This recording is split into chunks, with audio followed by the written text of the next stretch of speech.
One day in history, someone asked God, give me a home where the buffalo roam, and thus God made McAlester. It's the final day of the Mike Deak Shootout in McAlester, Oklahoma. Day 3, Game 3 for McAlester, as we have two undefeated teams, the Rattan Rams and the McAlester Buffaloes. Who will remain undefeated after the finale of this festival? We're about to find out. Hello and welcome to Mike Deak Field in McAlester, Oklahoma, the site of today's Mike Deak Shootout Festival finale between the Rattan Rams and the McAlester Buffaloes. I'm your voice of the Buffaloes, Brandon Green, coming to you live on KNED, 1150 AM, 98.3 FM, the KNED app, as well as video streaming on the McAlester Radio YouTube channel. We've also got Philip Jewell back in the studio with us, back in the press box with us today on this fine Saturday night. And if you're wondering, hey, why are we on at 7:27? I thought we were going to get started at 4:45 today. We've had a lot of baseball today and some really exciting games as well. Now, the one just before ours, Philip, you want to kind of go in on that one? You showed up and then all heck broke loose. So when I showed up, it was in the top of the 6th, but I thought it was in the top of the 7th, so I was like, oh, I got to hurry. Well, by the time I get to the press box, a 6-run top of the 6th for the Hugo Buffaloes that tied that game. So then they go to the bottom of the 6th inning, and the Durant Lions scored 2 to take the lead. Mm-hmm. And no, sorry, 3 to take the lead because they had to score 2 to tie it. And then Hugo scores 1 in the top of the 7th, and then probably the greatest high school baseball catch I have ever witnessed. From a guy that played second base all game until this inning. Chases that ball deep into that right center field alley, lays out for the 3rd out to save the game. The winning run was on second with 2 outs when, as the pitch was thrown, he would have stepped, he was about to just walk over the plate for a walk-off, and that young man laid out, no regard to his body, made one of the most spectacular catches I have ever seen in high school baseball to send that game to the 8th inning, where eventually the Durant Lions walked it off on a sacrifice bunt and then an error. Yep, that is how that ended. So if you're wondering why we're so behind, we have had 77 combined runs in our first 3 games. Antlers defeated Eufaula earlier today, 17-8. We had the, I believe it was the Muskogee Roughers. They defeated Broken Bow 14-11, and then we just mentioned they walk off for the Durant Lions, defeating Hugo in 8 innings. So that all leaves us for our finale. It's the McAlester Buffaloes and the Rattan Rams. McAlester 17-7 on the year, riding a 2-game win streak. They beat Muskogee in that 9-8 thriller in 12 innings on Thursday, and they defeated Eufaula in 6 innings in a run rule win last night, 12-4.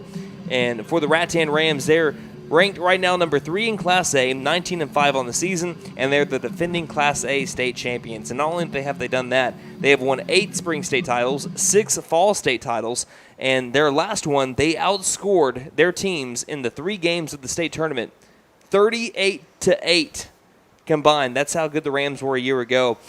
So far in the Mike Deak Shootout Festival, they defeated Preston, who is 2A number 3. They defeated them 6-3 and defeated Durant 7-5. And last year, as I mentioned, the state championship, their record was 26-6. And their championship win was over Sterling. They won 10 games in a row to complete their state championship victory. Some losses that they've had, when you're looking at the 5 losses, all to really good teams. They lost 9-1 to Class A number 2 Tushka. They lost 2 games in Tucson, Arizona. They lost 11-3 to Class A number 6 Caddo, and they lost 16-14 to 2A number 1 Oktaha. And they're going to be playing one of their best pitchers today. And we're going to get to see a really good lefty for the Rattan Rams today. I will get to that in just a moment. But right now, let's look at our lineups as we have this beautiful spring night here as the McAlester Buffaloes take the field. Let's start off with the Rams. Leading it off, the center fielder, number 10, Logan Smith. Batting second, the third baseman, number 4, Ben Ellis. Batting third, the pitcher, number 7, Keegan Robertson. Batting fourth, catcher, number 6, Shade Cody. Batting fifth, the shortstop, number 22, James Childers. Batting sixth, the first baseman, number 29, Keller Shockey. Batting seventh, the right fielder, number 17, Kobe Tabor. Batting eighth, the left fielder, number 8, Jimmy Ellis. And batting ninth, the second baseman, number 18, Zayden Watts. For the McAlester Buffaloes, leading it off will be the right fielder, number 21, Aiden Shumway. Batting second, the shortstop, number 2, Caden Lesnow. Batting third, the first baseman, number 6, Gannon Mullins. Batting cleanup, the catcher, number 8, Braden Phillips. Batting fifth, the second baseman, number 1, Spencer Stinchcomb. Batting sixth, the center fielder, number 10, Ethan Watkins. Batting seventh, the third baseman, number 11, Gunnar Hodgel. Batting eighth, the DH, number 23, Jackson Morgan. Morgan, the DH today for the pitcher, number 9, Max Harmon. And rounding out the starting 9 for the Buffaloes wearing their pinstripe unis today with the black caps is the left fielder, number 3, Jackson Lauerman. For the Rams, they're wearing their all-green jerseys, green pants, white numerals on the front and back, and the classic green and white hats and helmets. As we're about to have first pitch, it's brought to you by Big V Feed Center. See Big V Feed Center in McAlester, Hadco Farm and Ranch in Kiowa, and Shakota Wholesale Feed Company in Shakota for your spring feeding program needs. Let us know where you're listening or watching from today on Twitter at Buff Sports Radio. Again, that is Twitter at Buff Sports Radio. You can also let us know on Facebook at facebook.com/McAlester Radio underneath our latest post. So it'll be Max Harmon and Logan Smith getting things started for our Mike Deak Shootout finale. Logan Smith, the lefty, against the righty, Max Harmon. Harmon is ready. Smith is ready. Here's the windup from the junior, and the first pitch of the game is popped up and out of play for strike one. It's baseball time here in the Heartland. Smith hit a long home run over the right center field wall yesterday against Durant. Helped spark their comeback as they were down to Durant for a little while before a big inning by the Rams. As this next pitch misses up high. Count now improves to 1-1 for Smith. Rams 19-5 on the year. Buffalo 17-7. The 1-1. Fastball just missing a little bit low and inside. Not a bad spot, though, for Max Harmon. Count is now 2-1. Sun is setting over the left side. First pitch time today was 7:31. 7:31 first pitch time today. Count is 2-1. And the pitch from Harmon. This one skips in to Phillips. Count is now at 3-1. Harmon's line on the year, a 2-2 record, 21 innings pitched, 7 ERA on him, 14 strikeouts and 17 walks, 384 batting average against him with a 54% first pitch strike percentage. Harmon, the hitters count, 3-1 pitch. Swinging, it'll be rolled over to the second baseman, Stinchcomb. Takes the flip, flips over to first, and that'll be out number 1. 4-3 grounded out to start the game for the Rams, brings up the third baseman, number 4, Ben Ellis. I had the pleasure of watching the Rattan Rams over the last couple of days, and they just have heavy hitters kind of all throughout their lineup, very disciplined. Open stance here for Ellis. First pitch to him will just miss. Ball 1. Try going high with the pitch was Harmon. Count is 1 ball, no strikes. 1 down, nobody on for the Rams. Harmon the 1-0. Curveball pops it up. Wynn's going to bring this one back in. Mullins in foul territory. Falls around and makes the catch. As he was falling backwards as the wind was taking it back towards that fair line, foul line, whatever you want to call it. He makes the catch for out number 2.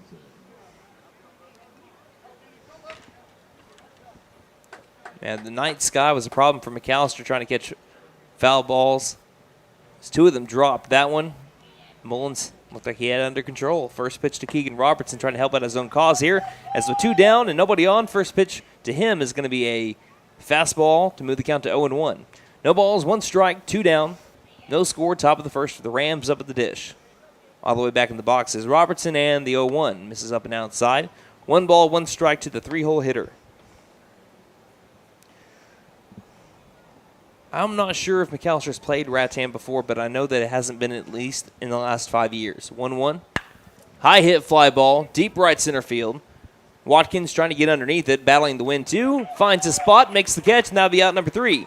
Nice 1-2-3 inning for Max Harmon and the Buffalo defense. Sends us to the bottom half of the first. You're listening to McAllister Baseball here on KNED. My wife makes the best lasagna, even in that old kitchen of ours. She deserves the best kitchen money can buy, but all our cash was tied up. So we went to the Bank N.A. for a loan for our kitchen remodel, and the folks at the Bank N.A. came through for us and our family. Plus, the Bank N.A. is local, so the money stays in town. Call 918-423-2265 or go into the Bank N.A. to get your loan for whatever your family wants or needs. The Bank N.A. Strong, secure, and ready to loan. Member FDIC. Equal housing lender.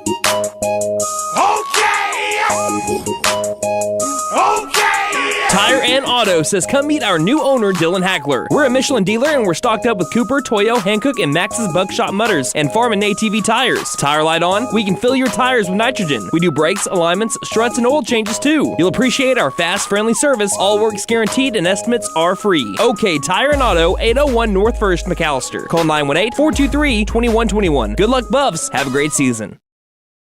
Graduation is only a month away, And Finn Nissan of McAllister has some great deals to celebrate the graduate of your family. come get a 2024 Nissan Kicks for only $299 a month. Or come get a 2024 Nissan Sentra for only $299 a month. And remember, we don't just sell great vehicles, we buy them too. Don't forget to tell them Maddie sent ya. Fenton Nissan is your best deal dealer. Shop us online now at FentonNissan.com.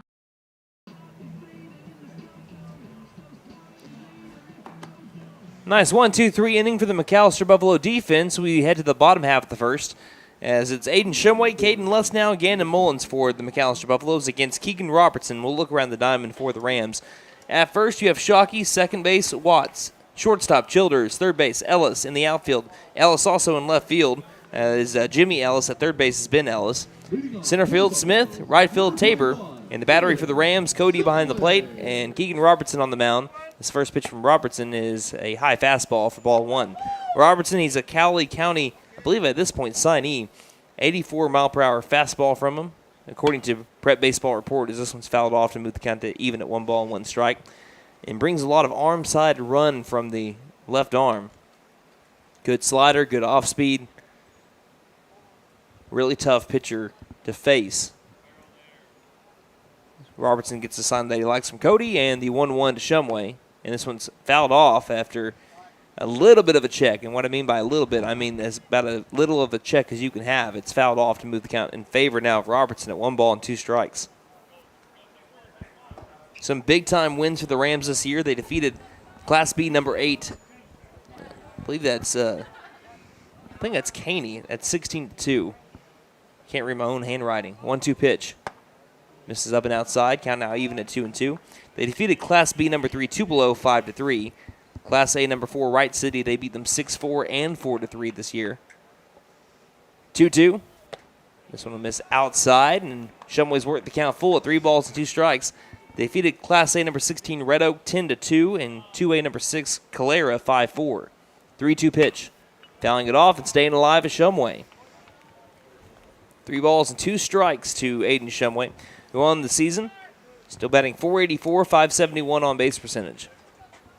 3 for 8 in the Mike Deak Shootout with 2 walks. 3-2 pitch. And he swings and misses on a fastball for strike 3. So Keegan Robertson gets his first strikeout of the day. Shumway now 3 of 9 in the shootout, brings up Caden Lussnow. Now, Caden Lussnow, he was telling me something that was pretty interesting here as he digs in. He was 3 for 4 and a home run shy of the cycle on Tuesday. And you know what he ate before that game? What is that, partner? He ate sushi. So then he goes and plays as the first pitch misses high for ball 1. On Thursday, then he goes and takes on Muskogee. He goes 0 for 3. Do you know what he didn't eat? I'm guessing he did not eat sushi. He lines this one to center field, and Lussnow will get to the first base bag. And it's a 1-out single for Caden Lussnow, brings up Gannon Mullins. Well, he goes 3 for 4 last night, including a 2 RBI triple. What did he eat last night before his game? Sushi. So sushi is his good luck charm as he drives this one over to center field. Did he sushi today? I don't know. He was eating some fettuccine Alfredo earlier today, but I'm not sure if he had sushi. Maybe put the spicy tuna roll on the fettuccine. Maybe a little bit. Said you're going to spend a lot of money on sushi the rest of April. First pitch to Mullins. Fastball inside corner, strike one, belt high. 1 ball, 1 strike, 1 down. Buffaloes had the first hit of the ball game in the bottom of the first. No score between the Rams and the Buffs. Good, healthy lead at first by Lussnow. Robertson, slow kick, fires, and swinging and missing at the ball way down on the turf. And the count is now 0-2. Mullins 1 for 8 in the Mike Deak shootout, but he had 2 RBIs on 2 groundouts to short last night. Still the team leader in RBIs with, I believe he's at 23 now.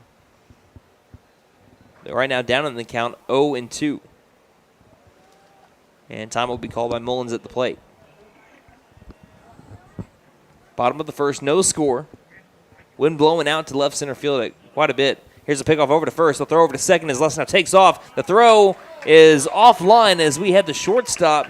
Childers and Lussnow kind of collide a little bit. Both the players are okay as he gets into scoring position now for Mullins, who is batting .333 with runners in scoring. Here's the 0-2. Fastball misses low, and it gets behind the catcher. Lussnow takes off. The throw down to third is not in time. Lussnow going first to third on 2 pitches. One a stolen base, another one a pass ball. Count now 1-2 for Mullins, and all he needs to do is get this one to the outfield, but it's easier said than done when you're taking on a pitcher like Keegan Robertson, who goes back to the windup in the 1-2 pitch. He swings and misses for strike 3. It was not down on the turf. He tried taking off for first base. It's snagged by the catcher Cody, and that'll be out number 2. So instead of the fly ball, that's a big-time strikeout for Robertson. And it brings up Braden Phillips. Phillips finally got that base hit, not because he's been striking out. He's actually he's got the second least amount of strikeouts among daily starters in the Buffalo lineup, but he's only batting .232. First pitch, outside corner, strike 1, and that's because he hits the ball hard right at people. But he finally got one into the outfield turf. He looks over at us last night at first base and did the raise the roof signal. Looking for a big base hit here, the 0-1. Swings and misses on a nasty slider there from Keegan Robertson. Over the top of it was Phillips, and the count is now 0-2 with Lussnow at third base.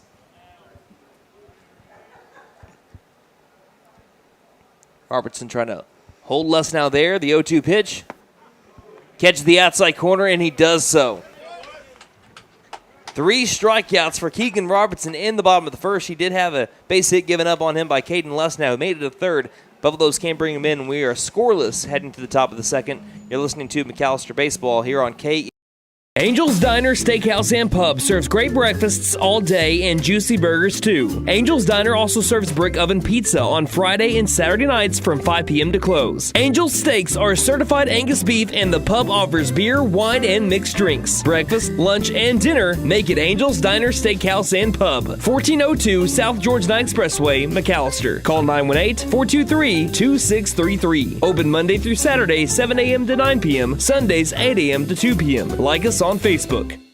Hi, my name is Gail, and I invite you to T&W Tire, an Oklahoma-based company formed in 1987. In 2020, T&W Tire acquired the McAlester location, where Doug and I have worked for over 20 years, providing service to McAlester and the surrounding areas. Our trained technicians continue to provide quality service for brakes, suspension, and alignments, along with 24-hour road service. We carry Goodyear, Michelin, and many other brands to fit your budget. Stop by T&W Tire, Highway 69 and Peaceable Road, McAlester. Call 918-426-6571. Go Buffs! Beat the heat with American Standard Heating and Air Conditioning and Freeze and Flare, your local champs for cool perfection. Proud McAlester Buffalo supporters. Score with financing offers upon approved credit. See dealer for details. Call 918-217-8785 or visit freezeandflare.com to hit it out of the park. Licensed, bonded, and insured. Freeze and Flare, your home comfort, home run. License number 001-44485.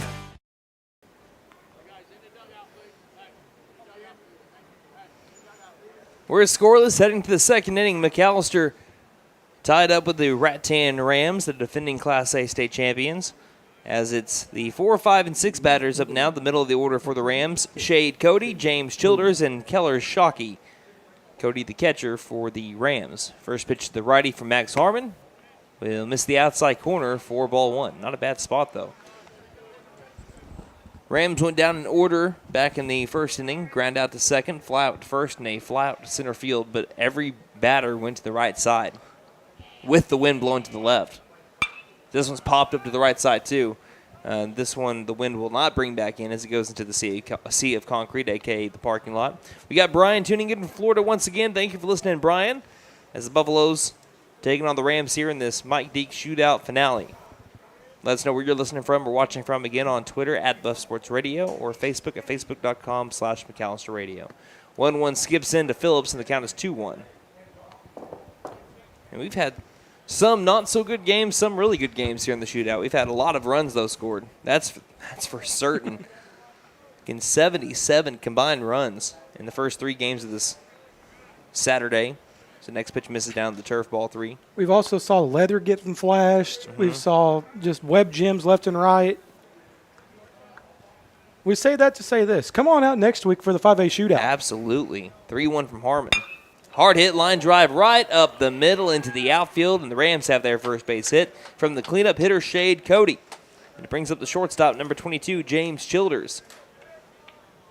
The Buffaloes play Shawnee at 7 o'clock on Thursday. They play the defending 5A champions Carl Albert on Friday. And then they play Collinsville, which is at the very top of the district, and 5A3, which could be a future regional matchup, depending on how the next 2 weeks play out. That'll be on Saturday. First pitch is in there for strike 1 to James Childers. Count 0-1, runner at first, nobody out. Now the Buffs and the Rams both have a hit in the hit column.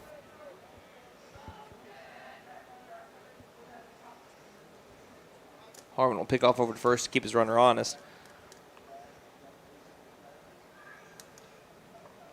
McAlester Buffaloes, another busy schedule next week. We mentioned the 5A shootout back here at Mike Deak Field. Before that, though, here's the 0-1 from Harmon. Trying to show bunt, but fouling it back into Phillips. And that'll be strike 2. But before that, another huge district matchup.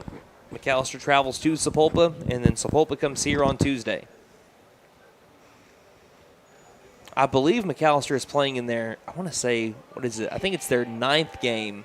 I want to say this is their 9th game in 10 days that they're wrapping up here today. Ooh. They don't have a Saturday off until the 27th. The only days they have off until then are Wednesdays and Sundays. Pick off over to first again. Back in safely is Cody. Count 0-2. Underneath the lights at Mike Deak Field. Didn't think I would be calling underneath the lights tonight. I thought that we would be starting this one. We were almost 3 hours late. That we were. 0-2 from Harmon. Curve ball, fouling it away. And staying alive is Childers. No balls, 2 strikes. Yeah, the game was scheduled for 4:45, and we had first pitch at 7:31. And people said, what's going on? A lot of extra innings. We only had 1 game going to extras. It's more so everyone kind of ran out of pitching. A lot of pitchers throw today, so a lot of pitching changes as the 0-2 fouled off again. I mean, Durant Hugo used close to 7, if not more. I think they had about 7, though, combined between the two of them. And then plus a lot of pitches, a lot of runs scored. When you have a lot of runs scored, there were a lot of walks today. But also, like you said, flashing the leather. Saw some pretty spectacular plays. The 0-2. Fly ball, center field. Ethan Watkins still going back. Now gets underneath it. Camps there and makes the catch for out number 1. I don't care who you are. If you're in the outfield, you're probably playing back today just because of the wind itself. Whether you're the Rams or the Buffaloes, that's how it's been for everybody today. Wind's been blowing out to the left field pretty strong nearly all day. McAlester, Oklahoma right now 78 degrees. As we look at the hourly weather, runner at first with 1 down, no score, top of the second inning. Rams up at the plate, another pickoff to first, back in safely. By the time the game ends tonight, granted if this is a 7-inning game, weather should be down to just 72. It's a beautiful day for baseball, if you can hold on to your hats. First pitch into the new batter to the righty, Shockey catches the lower inside corner for strike 1. Just so everybody knows, when I showed up, the game goes into extra innings. I've been here for 2 games, and there's been 2 extra inning games whenever I have been in the press box. So just as soon as you show up, too. You are chaos walking. It's for the brand, Beach. It's for the brand. Gonna check the wind gusts here at McAlester right now. Steady winds have been around 10 miles per hour, but we'll see where it's at right now as the 0-1 will be popped up again, this time not as deep. Center field coming in on it. Instead, it will be the right fielder, Aiden Shumway, to call off Watkins for out number 2. So Keller Shockey flies out to Aiden Shumway, and it brings up Kobe Tabor. Speaking of right fielders, this is right fielder. I think that the National Weather Service is drunk right now because it says it's light rain in McAlester. And there's not a single there's one cloud in the sky, but way off in the distance. I feel like that cutscene from Family Guy. It's raining. It's going to rain. 25-mile-per-hour wind gusts here in McAlester. So steady winds at 8 miles per hour, but we do have some gusts going up to 25. Still won't be nothing like East Central that night. No, it won't. We'll talk about that here in a second. Kobe Tabor, first pitch to him. Ground ball right back to Max Harmon. He snags it, flips it over to Gannon Mullins for out number 3. So a leadoff single gets wasted there at first base on a couple of flyouts to center field and right. And then a 1-3 ground out by Tabor sends us to the home half of the second. No score between the Buffs and Rams here on K. Here at Reagan Auto, we offer a variety of services for your vehicle needs. AC and heat repair, brakes, tires, front end repair, alignments, electrical repair, and everything in between. We are proud to offer a select line of engines and transmissions backed by a 3-year, 100,000-mile nationwide warranty. Give us a call at 918-715-3236 or stop by and speak to one of our advisors about how we can help. 306 East Wyandotte in McAlester. From the team at Reagan Auto, thanks for your business. Hey guys, it's Sam from Sam Wampler's Freedom Ford in McAlester and Eufaula. With 2 locations to choose from, we have close to 200 vehicles on the ground and coming in. And with vehicles starting at $29.95, we have something for everyone. And if you need parts or service, we are loading up at both locations to serve you better. Plus, with our mobile service van and our pickup and delivery, we can help you with sales and service no matter where you are. So come see us at Sam Wampler's Freedom Ford in McAlester and Eufaula and let us make it happen for you.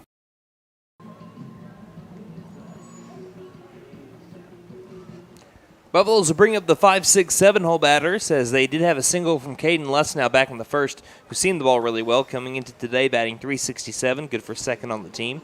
Now the man that's third on the team is the one coming up to lead off the the bottom of the second. That's Spencer Stinchcomb. He's batting .361 with a .420 on base percentage. And he'll try to be a leadoff base runner for the Buffaloes. First pitch from Robertson. That's a nasty curveball outside corner, strike 1.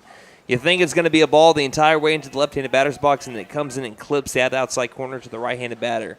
0-1. Line drive right down the line. It's going to be a fair ball off of the line. Stinchcomb rounds first, making his way to second. He'll be there sliding in with a leadoff double by Spencer Stinchcomb. Hit off of the white line in right field, and the Buffaloes have a runner in scoring position here early. That's just his 4th extra base hit of the season. That's his second one in 3 days. And it brings up Ethan Watkins, who has had 2 big hits this tournament. So get this, he's 2 for 5 with 3 RBI. One of those hits all the way at the top of the wall to send us to the 8th inning back with McAlester down to their final out against the Muskogee Roughers on Thursday. So here's the first pitch to Watkins, who shows bunt. Went right down the middle, kind of pulled back. Strike 1. And his second hit was last night, and that was a 2-run moonshot over the left center field wall. I saw Derek Catridge of the McAlester News Capital post the Jonah Heim moonshot. He said, this is what Ethan Watkins looked like. No joke. Sent it deep into the night sky. Buffalo's hoping for something similar or maybe get a bunt down, show off his speed. Oh, and hit him right in the head. Fastball hit him in the helmet, and he took a little bit of time to collect himself. But he'll toss the bat and say, I'll take first base. That's not a problem. So it's a hit by pitch to Ethan Watkins, and that brings up Gunnar Hodgel. Brings up Gunnar Hodgel with runners at first and second and nobody out. Hodgel batting .299 on the season, but a .438 on base percentage. Bunting situation here with nobody out. Again, Watkins was going to bunt to try to move Stinchcomb over. We'll see if Hodgel attempts to do the same thing. Runner at the third baseman, Ellis, kind of playing a little bit in, too. Spin move. I don't know if Hodgel really showed bunt. That might be why Robertson spun in the first place, to see if Hodgel actually showed bunt at all. Give his defense an idea. Does show bunt, pitch misses high, and going back over to second will be Stinchcomb. So that's exactly why he did the spin move, if you're watching on YouTube, because as he lifted up his leg, everyone started breaking to their base because they knew that Hodgel showed a little bit of a bunt. You can do pre-bunt or I guess that would be pre-bunt defense. First pitch was the ball, 1 ball, no strikes. Again, middle infielders are going to be crashing. The pitch showed bunt, pulled back outside corner, caught it, strike 1. 1 ball, 1 strike to Gunnar Hodgel. What they're trying to do here is they're trying to cut down the runner over at third. I wouldn't be surprised maybe if Stinchcomb tries to take third base here if they do pre-bunt defense. Here's a curveball that misses low and outside. And that'll be ball 2 on Hodgel. The reason why I say that is because Stinchcomb has got to beat the shortstop over to the third base bag. If the third baseman crashes early, really you have third base open as long as you can beat the shortstop there, even if there is a throw that way. That's correct.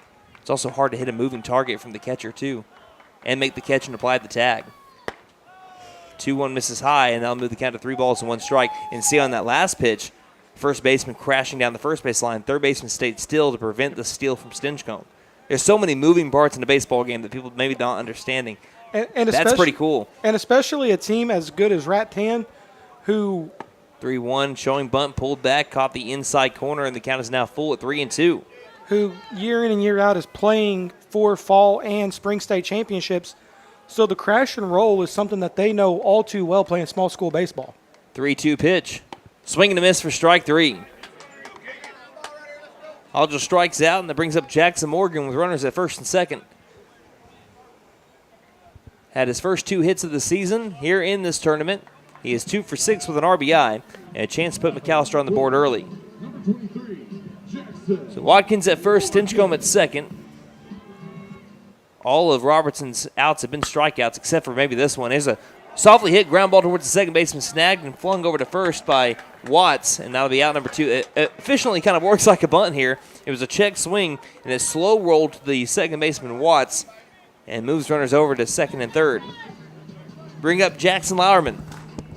Lauerman is 3 for 5 in the Mike Deak Shootout with 2 RBIs. He was 3 for 4 against the Muskogee Roughnecks on Thursday, including the walk-off.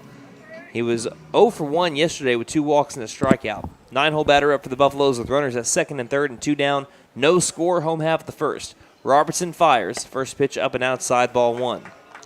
And he got hit in the head in his previous at-bat. Next time he comes to the plate, walks it off.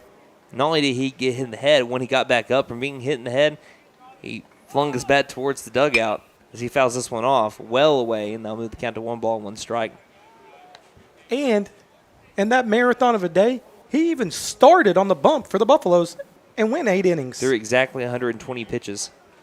3 earned runs in that performance on Thursday. Wind up in the 1-1 from Robertson. He checked. Oh, they're going to say he went around. Coach Meadows has a great view of it over at first base. I don't think that's a call really for the home plate umpire to make him that close of a situation. He wasn't close to going around. I don't think that one was at all close, and the count is now 1-2. Lauerman behind in the count. Robertson trying to leave the runner stranded at second and third after he got out of the runner at third pickle an inning ago. The 1-2 pitch. Ground ball left side on a huge hop. Third baseman Ellis gets it, fires across the diamond in time for out number 3. Buffaloes leave the runner stranded at second and third. We're still tied 0-0 heading to the top of the third. You're listening to McAlester Baseball on. My wife makes the best lasagna, even in that old kitchen of ours. She deserves the best kitchen money can buy, but all our cash was tied up. So we went to the Bank N.A. for a loan for our kitchen remodel, and the folks at the Bank N.A. came through for us and our family. Plus, the Bank N.A. is local, so the money stays in town. Call 918-423-2265 or go into the Bank N.A. to get your loan for whatever your family wants or needs. The Bank N.A. Strong, secure, and ready to loan. Member FDIC. Equal housing lender. Okay!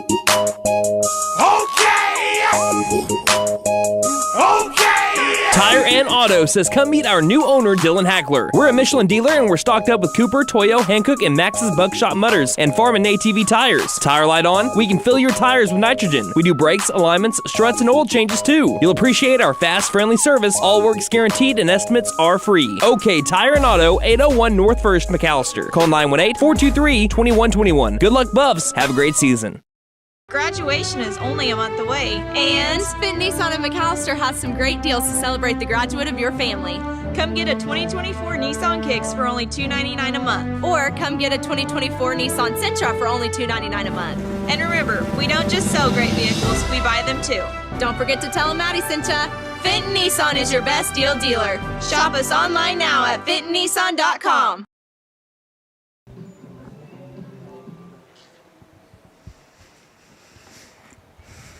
We're scoreless through 2 innings of play. As we head to the top of the third, it will be the 8-9-1 batters up for the Rams. Jimmy Ellis, Zayden Watts, and Logan Smith. Ellis, the left fielder, Dixon to the box. Righty-on-righty matchup. Harmon has allowed 1 hit, and he's let his outfield work a little bit. He's had 3 flyouts to center field and right as the first pitch misses low for ball 1. You can tell that McAlester, the pitching plan today is trying to keep the ball on the outside corner and low, because if you miss high and inside, that is sailing over the wall. 1-0. Good spot by Harmon. Does not get the strike call. The count is now 2-0. Really good spot. Harmon wanted to know where it missed. Home plate umpire tells him. He says, okay, gives a thumbs up. Says, no big deal. Try to get a little bit closer. It's the 2-0 pitch. It's swung on and missed for strike 1. Now, wind is blowing out to the left center field. As we mentioned, gust around 25 miles per hour. It was faster earlier. It was around 35 mile per hour wind gusts earlier today. 2-1. That one misses low and outside. Now, I thought that the pitch before that was closer to being a strike. That one looked like it was a little bit outside. I don't know if McAlester really liked the call, but that one was a little outside from our point of view. 3-1 pitch. That one does clip the corner, and the count moves to 3 balls and 2 strikes. Harmon trying to live on that island, that lower outside quadrant. Can't pull a pitch like that. If you do, you're going to roll over the top of it. Count full at 3-2, trying to get a first batter out. Payoff. Ground ball, straight to the shortstop, Lesnow. Eats him up, picks it back up quickly, gathers himself, and fires over to the first baseman, Mullins, in time for out number 1. Calm, cool, composed, Caden Lesnow. 6-3 ground out brings up Zayden Watts. Watts is the second baseman, wearing number 18 on his back. Top of the third, nobody on for the Rams, 1 down.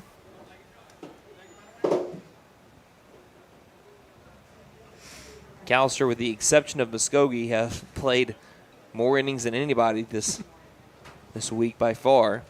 His first pitch is fouled off for strike 1. Yeah, we've had McAlester go 12. They are really good in games decided by 3 runs or less. Still trying to stay that way as time will be called, as Harmon's having a hard time right now looking into the shadows and seeing the call from Phillips. 0-1 from Harmon. Fastball misses way high. That's the first time that we've seen Harmon miss anywhere close to wildly off, and the count is 1 ball, 1 strike. He's been pretty good with his control so far. You have to if you're going to take on the Rattan Rams. 1-1 pitch. Fastball misses up eye level, 2 balls, 1 strike. Yeah, I hate this preconceived notion that, hey, smaller schools can't play ball like the big schools. Rattan is definitely out to beat everybody that they ever play, and they usually do. 2-1 pitch. Misses high, and now the count is 3 balls, 1 strike. And something happened over the last couple of pitches where Harmon's just been missing high. 3 balls, 1 strike, because a lot of these Class A schools and 2A schools like Oaktahaw, they'll go to these tournaments, like these 5A tournaments against Pryor and against Collinsville, and they'll beat them. Yep. And sometimes they'll run rule them. 3-1 pitch, swung on and missed for strike 2. That's why there was a joke. I think Coach Singleton was saying it. He goes, hey, Class A school, no pressure, right? Should be an easy one. And they both laughed and said, yeah, right. Here comes the windup in the 3-2 pitch. Ground ball right side deep into the hole. Fielding it cleanly is Stinchcomb. Fires over to first in time for out number 2. Middle infielder showing off the leather here in the first 2 batters. A ground out to short. Now a ground out to second by Watts. Brings up the top of the order with nobody on and 2 down for Logan Smith, who, speaking of ground outs to second, did ground out to the second baseman Stinchcomb to start off this game. No score, top of the 3rd inning. Logan Smith with plenty of home run power. Again, there's some kind of miscommunication right now by Harmon and Phillips. And it can be hard when you start to have the sun go down and the lights are shining. Trying to look into the shadows there as the first pitch misses up and outside for ball 1. Trying to look into the shadows to get your call can be hard. That's why a lot of pitchers, or rather a lot of catchers, they'll wear nail polish so that you can see the call a little bit better. The 1-0 pitch. Outside corner right where Phillips wanted it. Count is even at 1 ball and 1 strike. Yeah, that way, and they'll do it bright yellow or neon green, something to where you can easily see it, to where you know exactly where you want to go with it. 1-1 pitch. Hard hit ground ball up the middle. Diving forward is Stinchcomb, but it goes past his outstretched glove and into the outfield area. That'll be a 2-out single by Logan Smith. Second hit of the day for the Rams brings up Ben Ellis, who flew out to the first baseman Mullins in foul territory. Everything for the Rams has gone to the right side of the field. They have not, well, except for the one ground out to the shortstop, Caden Lussnow. Everything has been to the right side of the field. Even with the righties up. First pitch, runner takes off. It's high and inside. The throw down to second is a dart, and he got him! Braden Phillips with a laser to Logan Smith to get him down.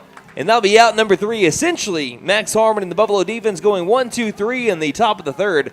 As we have 0 runs on 2 hits, no errors for both of our teams heading to the home half of the 3rd. It'll be the 1-2-3 batters up for McAlester. Top of the order when we return on Angel's Diner, Steakhouse, and Pub serves great breakfasts all day and juicy burgers too. Angel's Diner also serves brick oven pizza on Friday and Saturday nights from 5 p.m. to close. Angel's Steaks are certified Angus beef, and the pub offers beer, wine, and mixed drinks. Breakfast, lunch, and dinner make it Angel's Diner, Steakhouse, and Pub. 1402 South George 9 Expressway, McAlester. Call 918-423-2633. Open Monday through Saturday, 7 a.m. to 9 p.m. Sundays, 8 a.m. to 2 p.m. Like us on Facebook.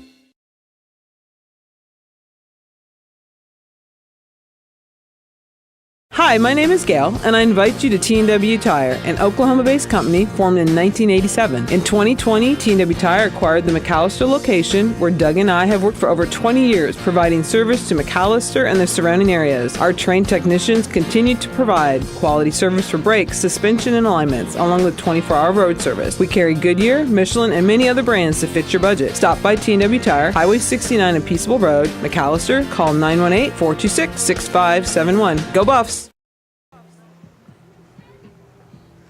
Heading to the home half of the 3rd inning, we have no score between the McAlester Buffaloes and the Rattan Rams. Pitching duel so far between Max Harmon and Keegan Robertson, as Robertson has already struck out 4 McAlester batters, 4 out of his 6 outs recorded. Brings up the top of the order, one of the strikeouts to Aiden Shumway. He leads it off for the Buffaloes. First pitch to the senior, and his first pitch swinging, just getting a little bit off on it for strike 1. Shumway has the least amount of strikeouts on the team at 7 on the year. As the 0-1 misses up and outside for ball 1. And what I mean by least amount of strikeouts among regular starters, the next closest regular starter is Braden Phillips, and he's 4 off. Phillips has got 11. This one's checked out. He did go around this time.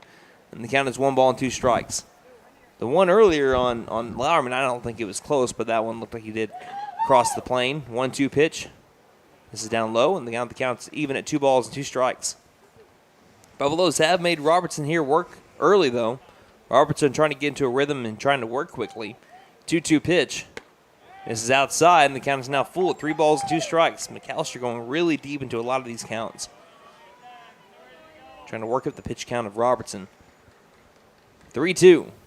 Ground ball left side deep into the hole. Backhanding it, the shortstop. Childers throws across the diamond, and the first baseman, Shockey, can't dig it out. Now Shumway trying for second. After the ball got away from Shockey, he'll slide into second. And McAlester in scoring position once again to start off the inning.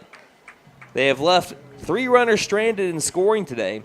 That one's going to go down as an error on the shortstop. And if the throw is on line, even though it is a tough play, if the throw is on line, that is an out. So that will go down as an E6 for Aiden Shumway. But, of course, always going down by what we officially see on Game Changer there. Caden Lessnow singled his first time up on a line drive to left center field. Buffalo's trying to take a lead here as the first pitch, lower inside corner, strike one.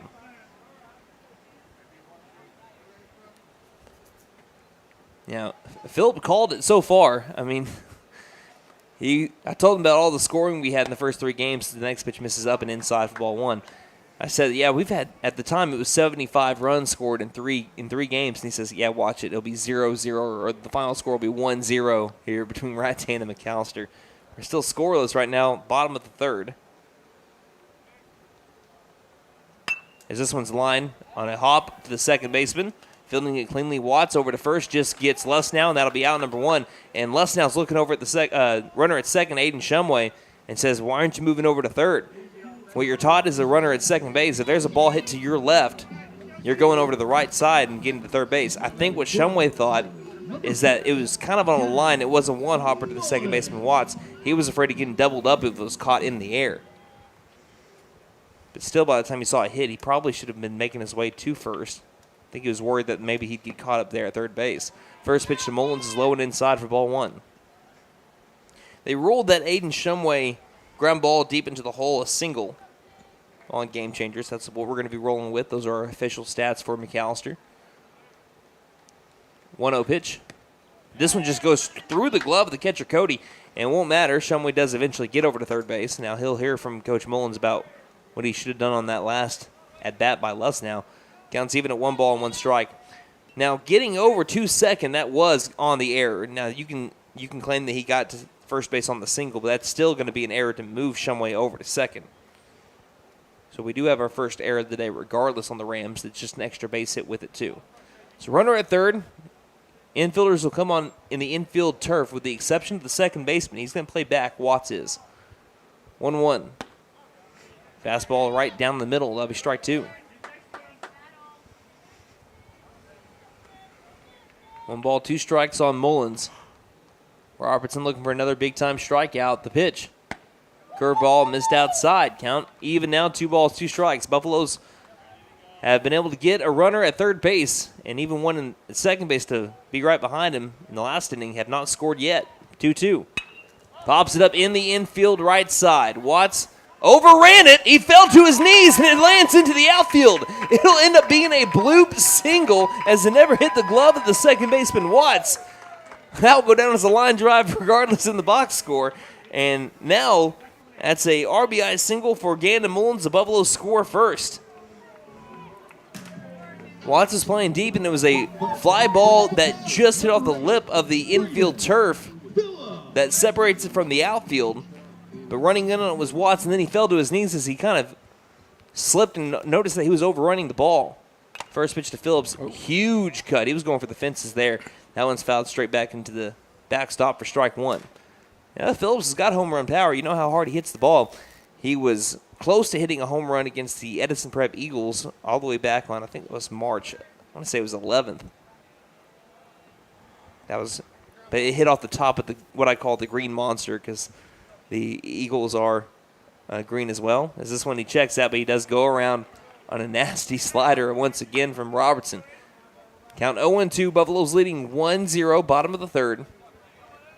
So you know how I told you that I was loving baseball season being a Red Sox fan, now I'm to the point where I hate it? Yeah. Well, we got to win today, so I'm back to loving it. Here's the 0-2. That's what baseball do to you. Curveball misses low and outside, 1 ball, 2 strikes. I tell myself every year, it's a long season, I won't live and die with every pitch, and then as soon as that first pitch is thrown, you're screaming. I'm screaming again. 1-2. Curveball misses low. Good eye by Braden Phillips. I'll tell you, if there's anyone that can read a strike zone better than anybody, it's the catchers. Yes, sir. They have a good eye for the zone. Pick off over to first. Back in safely is Mullins. You won't usually see a ton of backwards Ks, although we did have one earlier by Phillips. In the right-handed batter's box, the 2-2 pitch. He does go around again. On the curveball, man, Robertson. That's a tight break that catches the outside corner. It wouldn't have mattered, I don't even think, if he didn't go around. I think it would have been a called strike. But he does go around, that bat breaking the plane, and that will make it 2 down in the bottom of the third. And another strikeout from Keegan Robertson brings up Spencer Stinchcomb. His 5th of the day as Stinchcomb fouls this one off for strike 1. Where did that hit? That, I think, hit off of the light tower. That hit off one of the light poles and bounced back over towards the first base bag right in front of Coach Mullins. I was wondering why he was holding his hand up in the air. It hit off of the light pole and bounced back towards Coach Mullins at first. Coach Meadows. Coach Meadows. Sorry, Coach Mullins is over third. Coach Meadows at first. See, Philip Jewell Jr. always keeping me in check. 0-1 pitch. Curveball. That's close to a strike, but it'll miss a little bit low. The only time I have ever failed you was in Coweta that night when you said French kiss over the air. Instead of a chef's kiss. Changed up my terminology there. 1-1. Ground ball left side. It's actually up the middle. It sneaks into the outfield turf. And it's going to be another base hit for Spencer Stinchcomb, who continues to rake here in the Mike Deak Shootout. He's now 7 for 12. And that brings up to the plate Ethan Watkins. See, again, off the bat, it looked like it was going to roam over to the left side. Again, we're along the first base side. If you are watching on YouTube, then you know where we're at. If you're listening on radio, we are not behind home plate. We're along the first base line, so sometimes the trajectory goes off on us a little bit. That snuck right past the second base bag into the outfield. Runners at first and second with 2 down for Ethan Watkins, who the first pitch will fill the zone for strike 1. Watkins was hit by a pitch right in the dome. And it hit the helmet. Thank goodness for modern science in the helmet. Count 0-1. The pitch. This will be fouled off. Speaking of helmets, that one, I think, clipped the helmet of the catcher, Cody, and the count's now 0-2. So did the one with Braden Phillips. Yeah. Well, speaking of hit by pitches and, helmets, how much has the helmet changed since we were in high school? A lot. We had helmets, but I feel like they were, like, bare bone plastic. I feel like the helmets we wore in high school was like the egg helmets that we started with. They could crack, yeah. They would crack. You'd have the ear flaps break sometimes. 0-2. Curveball misses low outside. Watkins gave it a second thought, but said, nah, lays off, count 1 ball, 2 strikes. Yeah, you see those helmets, you're like, man, like, how'd they ever wear these? And then you see the helmets today, and we're like, how did we wear those 10, 14 years ago? Exactly. Buffalo's leading 1-0, trying to extend their lead. Runners at first and second, 2 down, count 1-2 on Ethan Watkins. The pitch, fastball up and outside, 2 balls, 2 strikes. Watkins with 14 RBIs on the year, 318 with runners and scoring is his average. Speaking of, Brandon, 2 weeks from tonight, we will be at our 10-year high school reunion. Don't remind me. I'm excited, but don't remind me. 2-2. And it hits Ethan Watkins. Goodness gracious. Does he have a ball magnet somewhere on him? Hit by pitch twice now. And just like that, with 2 plate appearances for Ethan Watkins, he's back to being the team leader in hit by pitches. He's got 6 now on the year. That is his 27th free pass of the season. 21 walks, 6 hit by pitches. That loads the bases. This bases loaded alert brought to you by Pop's Kettle Corn. Choose your flavor of kettle corn or try their freshly made pork rinds at Pop's Kettle Corn in Old Town. Gunnar Hodgel trying to drive in some runs here with the bases juiced. First pitch misses high and outside, ball 1. Buffaloes have gotten to Robertson. They have really upped his pitch count. He has had to work all 3 innings. Even though McAllister's only scored 1 run, he has had to work. This will be, well, we're still getting caught up. This will be pitch number 59 to Gunnar Hodgel in just 2 2/3. The 1-0 fastball catches the lower inside part of the plate. Evens up the count at 1 ball and 1 strike. Buffalo's had a game plan. Run the big lefty deep into these counts. Get that pitch count up. Let's get him out early. So far working. The 1-1 swung on and missed for strike 2. Robertson looking for a big-time strikeout to get the Rams out of the jam. Hodgel trying to extend the McAllister lead. That's right now 1-0. Robertson, southpaw fires. 1-2's popped up and out of play. Mentioned it last night. Man, this is one of the best seats in the house, especially to see the Masonic Temple glowing on the outer part of McAllister. Just over there on Carl Albert. Beautiful, beautiful night for baseball. It is. 1-2 pitch. Fastball, or I think that might have been A changeup that just left the hand awkwardly of Robertson. Missed high, and the count's 2-2. Hodgel trying to break out of a little bit of a slump right here. If he can get a big base hit, that's a good way to do it. 2-2 to Hodgel. Checks that one. He stays alive. He fouls it to the left of Coach Mullins over at the third base side. Count's still 2-2. Still working a really good count here. So non-baseball related question real quick, Brandon. Tomorrow's Sunday. It's Master Sunday. Big Cats playing. Will you have your Sunday red on? Absolutely. Same. Come on. Already have it picked out. What kind of question is that? Not looking good for our guy. Not looking good. 10 over today. It was sad. 2-2 pitch. Hodgel watches the lower inside. Fastball clip the corner for strike 3, and the Buffaloes leave him loaded. But they do score 1 run on a RBI bloop single by Gandon Mullins, and the Buffaloes will take that lead into the top of the 4th. You're listening to McAlester Baseball here on KNED. Beat the heat. Beat the heat with American Standard Heating and Air Conditioning and Freeze and Flare, your local champs for cool perfection. Proud McAlester Buffalo supporters. Score with financing offers upon approved credit. See dealer for details. Call 918-217-8785 or visit freezeandflare.com to hit it out of the park. Licensed, bonded, and insured. Freeze and Flare, your home comfort, home run. License number 001-44485. Here at Reagan Auto, we offer a variety of services for your vehicle needs. AC and heat repair, brakes, tires, front end repair, alignments, electrical repair, and everything in between. We are proud to offer a select line of engines and transmissions backed by a 3-year, 100,000-mile nationwide warranty. Give us a call at 918-715-3236 or stop by and speak to one of our advisors about how we can help. 306 East Wyandotte in McAlester. From the team at Reagan Auto, thanks for your business. Hey guys, it's Sam from Sam Wampler's Freedom Ford in McAlester and Eufaula. With 2 locations to choose from, we have close to 200 vehicles on the ground and coming in. And with vehicles starting at $29.95, we have something for everyone. And if you need parts or service, we are loading up at both locations to serve you better. Plus, with our mobile service van and our pickup and delivery, we can help you with sales and service no matter where you are. So come see us at Sam Wampler's Freedom Ford in McAlester and Eufaula and let us make it happen for you. Welcome back to McAlester, Oklahoma. The McAlester Buffaloes take the lead in the bottom half of the 3rd inning. Not doing great with runners in scoring position, but they do get 1 hit from Gandon Mullins to be able to put McAlester in the lead right now. Top of the 4th, 1-0, McAlester leading over the defending Class A state champions, the Rattan Rams. It'll be the 2-3-4 batters up for the Rams in the top of the 4th inning. First pitch to the new batter from Harmon misses the zone for ball 1. Ben Ellis. He flew out to the first baseman, Gandon Mullins, in foul territory back his first time up. He came up in the previous inning, but a excellent bullet from Braden Phillips to Caden Lustnow at second base, or I think that might have been Stinchcomb at second base. Got the runner, Logan Smith, trying to steal. Next pitch missed low, and the count's 2-0 on Ben Ellis.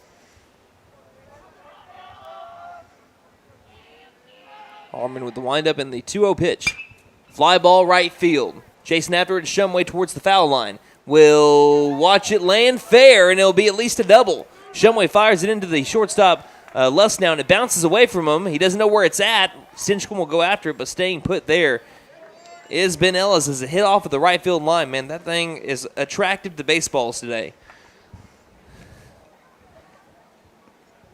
Spencer Stinchcomb had a double down the right field line back in the 2nd inning to lead off that inning. Now to start off the 4th inning, it is Ben Ellis hitting the right field line to put the tying run in scoring position for Rattan. Brings up Keegan Robertson. That's the 3rd hit of the day for the Rams. If you're going on back-to-back batters, that's their 2nd consecutive hit. First pitch. Misses high to the lefty. Keegan Robertson trying to help out his own cause. He drove one to relatively deep center field. Not quite warning track power, but he was about 5 feet away from it. Watkins was able to run it down and make the catch. That ended the 1st inning. Good lead to second base by Ellis in the pitch. Skips in the turf. Great job by Phillips bodying it up. Count is 2-0. You know, I actually asked Braden Phillips, again, when you catch a 12-inning game and this is your 9th game in 10 days, but you catch a 12-inning game on Thursday, and then you go into Friday. I asked him after the game on Thursday, going into Friday, he was over here in the press box for a little bit. I asked him, hey, man, how's your knees? And he's like, no joke, kind of sore. I said, I bet, man. You played nearly 2 high school baseball games in one. 2-0 pitch. High fly ball, deep right center field, carrying towards the alleyway, carrying towards the warning track, and it is hit off the bottom of the wall, and it rolls away from Ethan Watkins. Tying run will come in to score. Robertson going for the triple. He'll get there with ease. That one just kept carrying, and now we have a tie game. Keegan Robertson off the very bottom of the, looked like by the Coca-Cola sign over in right center field. Ties it up 1-1 in the top of the 4th inning. Still nobody out. Go-ahead run at third base for Shade Cody, who had the first hit of the day for the Rams. Righty-on-righty matchup between Harmon and Cody. Back-to-back base hits. Actually, it's back-to-back-to-back base hits by the Rams. In the lineup, first pitch missed high for ball 1.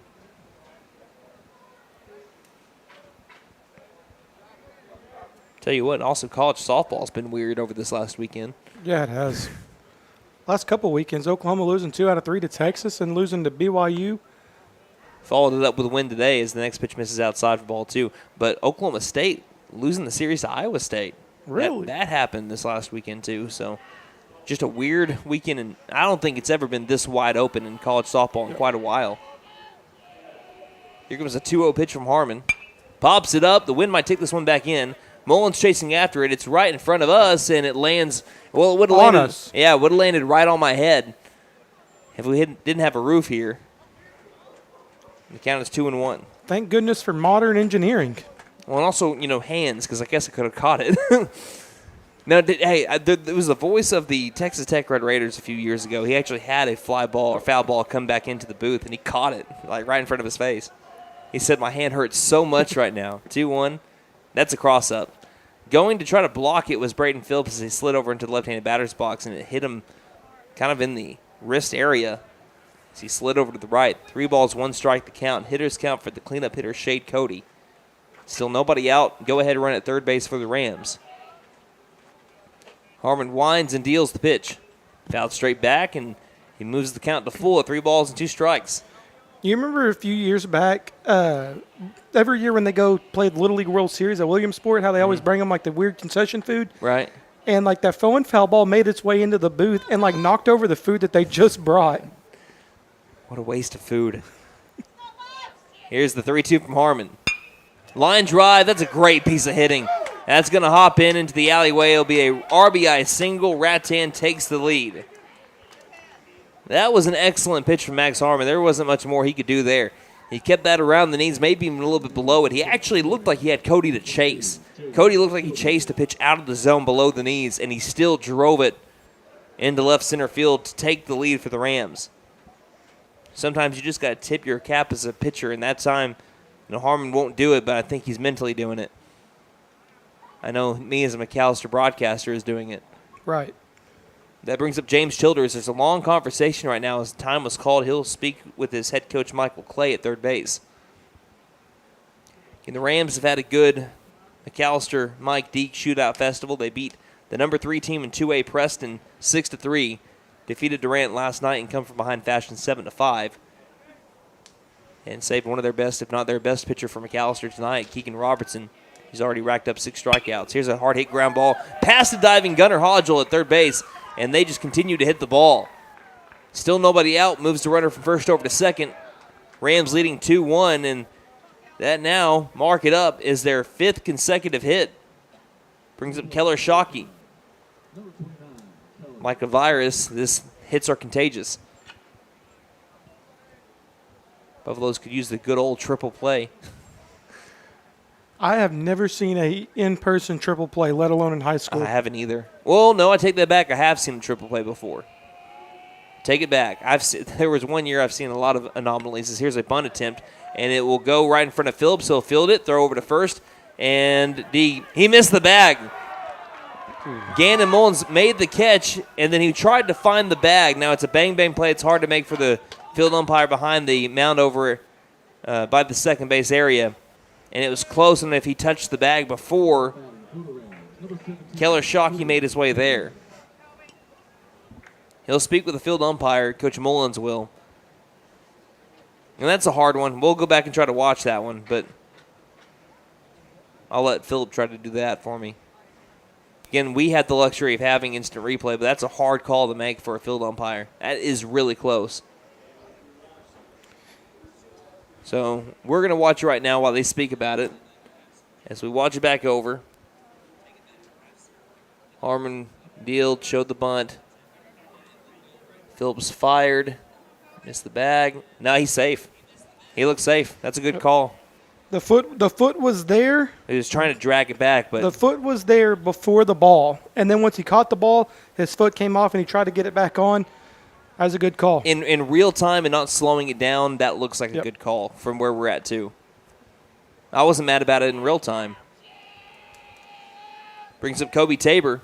First pitch, line drive down the line, but foul. Man, the Rams are starting to hit the fire out of the ball.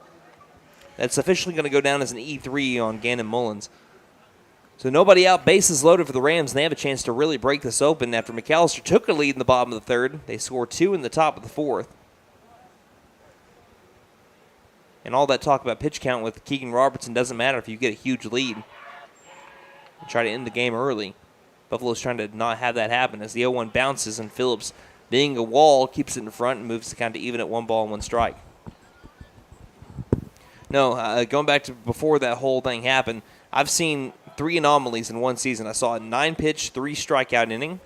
I saw a 3-pitch inning, and I saw a triple play all in one season for the McAlester Buffaloes in 2012. I was a sophomore. The 1-1, that's a tough bounce to take, and Phillips, like a pro, bodied it up again. Count is 2-1 now on Kobe Tabor. And I think 2 of them happened in one game. So, what were you going to say? Oh, I was just going to say, that 2012 Buffalo team was like an anomaly. Yeah, I know. I was a part of that one.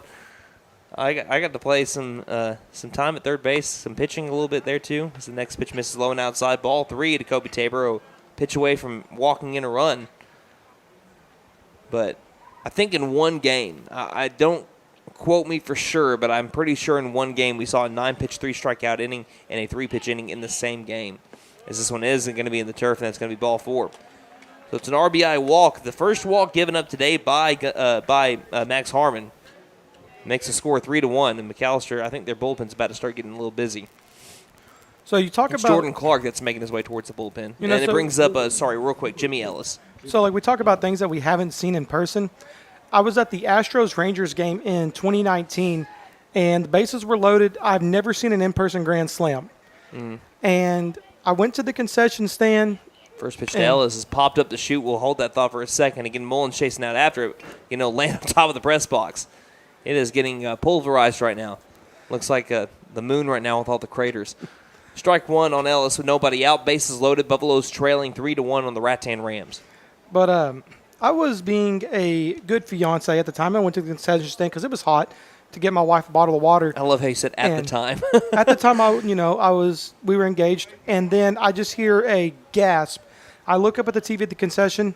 0-1 misses high to move the count even at 1 ball, 1 strike. And Jose Altuve hits a grand slam. And I get back, and Kylie looks at me, and she says, "So guess what?" I was like, "I know. I saw it on the concession TV." The only time, I would have seen a grand slam in person, and I was at the concession stand when it happened. 1-1. Line drive straight to the shortstop. Lestnow looks like all of his bases, and every runner was staying right by it, and I'll be out number 1. The Buffaloes, though, finally getting out here in the top of the 4th. It's still 3-1. Rattan leads McAlester. 9-hole batter Zayden Watts comes up. He grounded out to the second baseman Stinchcomb his first time up. Bedlam 2017, Baker's year where he won the Heisman. I saw the Hollywood Brown, not the last one, but the one where he took it on a slant and took it to the house. I saw that one on the concession stand. You couldn't go to the bathroom without someone scoring in that game, whether it be the Pokes or the Sooners. That's very true. We have a pinch hitter coming up right now for the Rams. I'll get you a name on him in a second. First pitch, he swings, though. It's going to be fouled off for strike 1. Looks like it's number 14. That is K. Kopp. We don't have a first name for him, but I'm trying to get that off of OSA rankings also quickly if I can. He's right now in for the second baseman, Xander Watts. We'll see if he rechecks in. 0-1 pitch to Kopp, and he rolls over this one towards the pitcher. Harmon grabs it. There's no one at first, and it's going to be an infield single. Mullins was crashing in and trying to make the play. Harmon was able to get to it, and as he looked back at the first base bag, Stinchcomb wasn't there, and neither was Mullins. It's an infield RBI single by Kopp.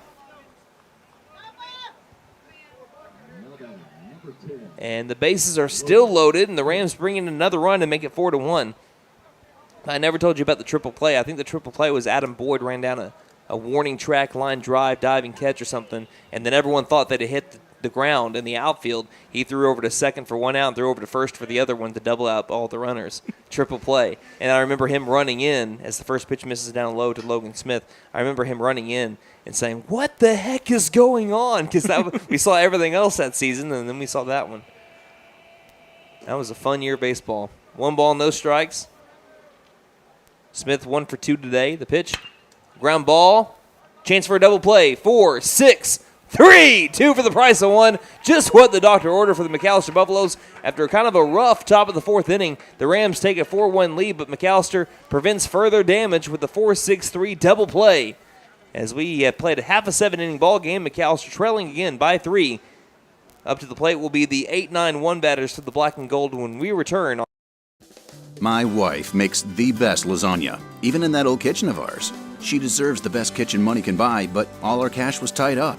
So we went to the Bank N.A. for a loan for our kitchen remodel, and the folks at the Bank N.A. came through for us and our family. Plus, the Bank N.A. is local, so the money stays in town. Call 918-423-2265 or go into the Bank N.A. to get your loan for whatever your family wants or needs. The Bank N.A. Strong, secure, and ready to loan. Member FDIC. Equal housing lender.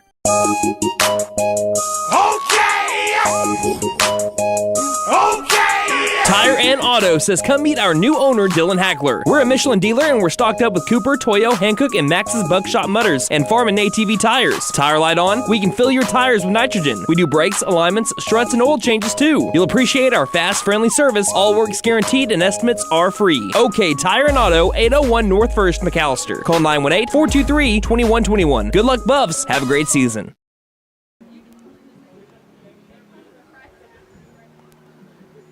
Well, it wasn't a great inning for McAlester in the top of the 4th inning, but all the ingredients were there for it to be a terrible inning for the Buffaloes, and a 4-6-3 double play got McAlester out of further trouble as the bases were still loaded before that double play, and it cut the damage to just 4 instead of what could have been a lot more with the top of the order up. Now McAlester has the 8-9-1 batters up, trying to cut back now into the deficit.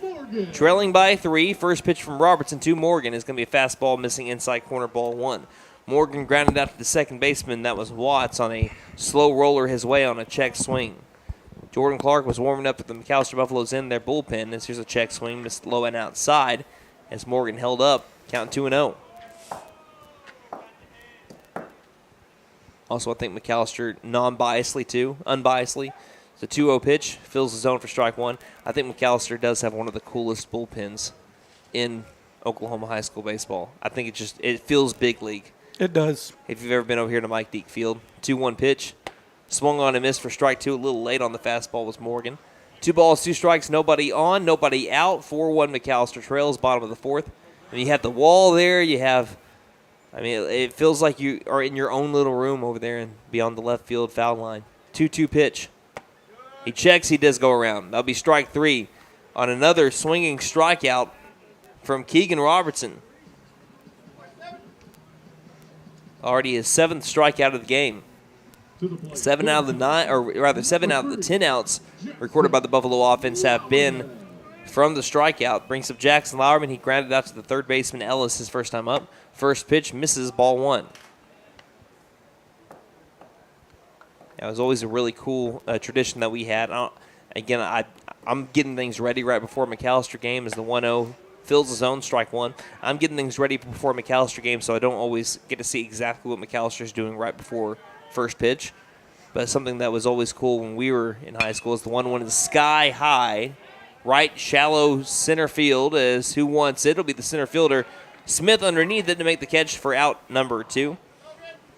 Brings it to the top of the order in Aiden Shumway. By the way, Zayden Watts did recheck back in for Caleb Kopp. It's Caleb Kopp. We did find a first name for him. 2 down, nobody on for the Buffaloes. They trail again 4-1, bottom of the 4th inning. We would go for McAlester varsity baseball after we get done with in and out, got done with all the stuff that we're doing. We'd go meet the starting pitcher in the bullpen as the first pitch is fouled off by Shumway. We'd go sit along that brick wall, like all of us lined up, watch the final pitches, kind of hype up our guy, and then when it's done, Lord's Prayer, get ready to go. It was cool. It was always a tradition that we did here at Mike Deak Field. Everyone went to the bullpen to hype up your guy right before a start. Here's the 0-1 from Robertson. This one sails way too high. Count is even at 1 ball, 1 strike. So you channeled your Bob Euchre there just a bit outside. I did that yesterday too. Or was that no, that was yesterday, I'm pretty sure. I think it was Watkins. Watkins was pinpoint control, and then one he just let fly. And I said, that's a little high. Here's the 1-1 pitch. Runs in on Shumway. The count is now 2-1. I even added a little bit more. I said, if it would have been like a couple inches lower, it would have been a called strike. And Phillips couldn't catch it trying to jump. Yeah, speaking of which, Watkins had a phenomenal game on the mound a night ago. 2-1 pitch. Fouled back again, in and out of the glove of the catcher, Cody. And McAllister's down to their final strike in the 4th. They're trailing 4-1, bottom of the 4th inning. Robertson trying to have his first 1-2-3 inning for the Rattan Rams.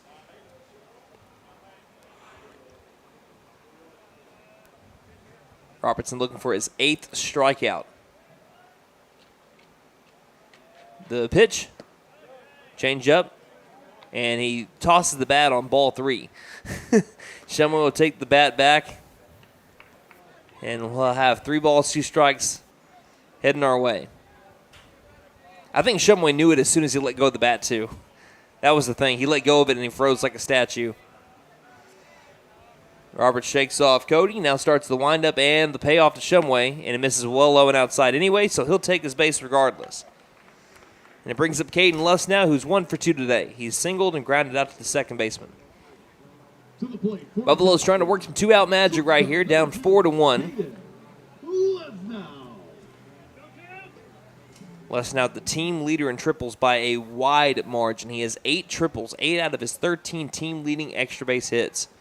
First pitch, he'll watch an off-speed clip the outside corner, strike 1. If the Buffaloes are going to send this game to 7 innings, which they have full intention of doing so, they're doing a really good job, like I said, of working up Robertson's pitch count. As that was pitch number 80 from Robertson just in the 4th inning. He's averaged over 20 pitches an inning. Curveball low outside, 1 ball, 1 strike. So he's only got 39 more to work with for a 7-inning game. Buffaloes want to make sure that they keep that at that margin, because them working up the pitch count of, I think it was Jace Paul of Muskogee back on Thursday, as here's the 1-1, way up and outside, ball 2. The reason why you could maybe look at that game, and the reason why McAllister might have won it was pitch number 120 was the one that got the second out in the 7th. If he would have thrown pitch number 119 in that situation, he could have finished off the game. 2-1, great jump by Shumway. The pitch is a called strike, throw down a second. Not in time, sliding in with a stolen base is Shumway, and the count is even at 2 balls and 2 strikes for Caden Luss now trying to chip away in this deficit.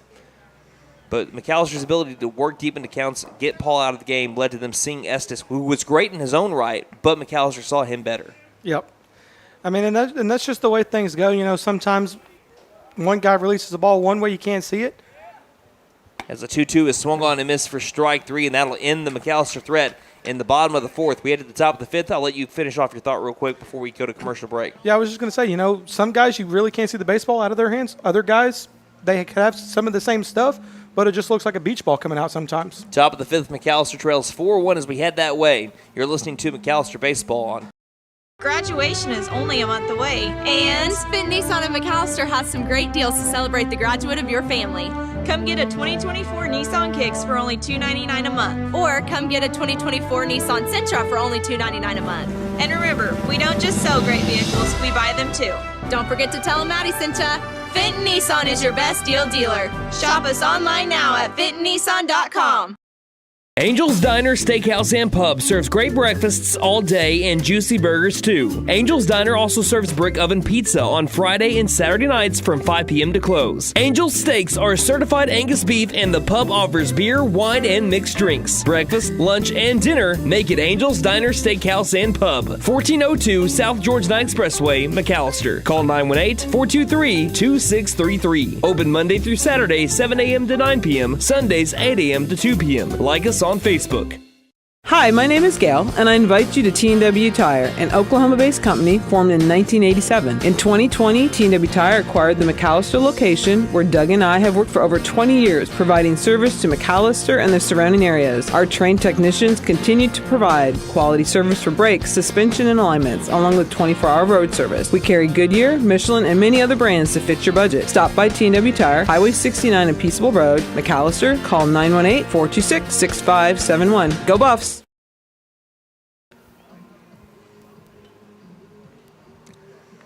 We played 4 full innings. McAlester trails the Rattan Rams. We're looking on the scoreboard in left center field. It's been 4 runs for the Rams on 6 hits, 1 error. McAlester scored 1 run on 4 hits, 1 error for the McAlester defense.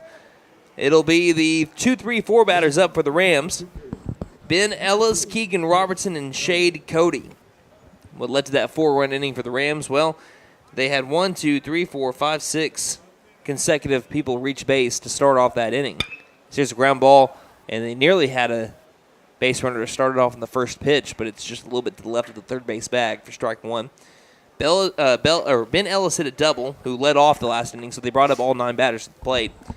Then an RBI triple by Robertson, RBI single by Cody, single by Childers, E3, RBI walk, line out to short, and then an RBI single by Kopp before we had the double play. Here's one down the third base line. Hodgel fields it, throw across the diamond, and reaching up for it is Gann, and Mullen snagged it just in time for out number 1.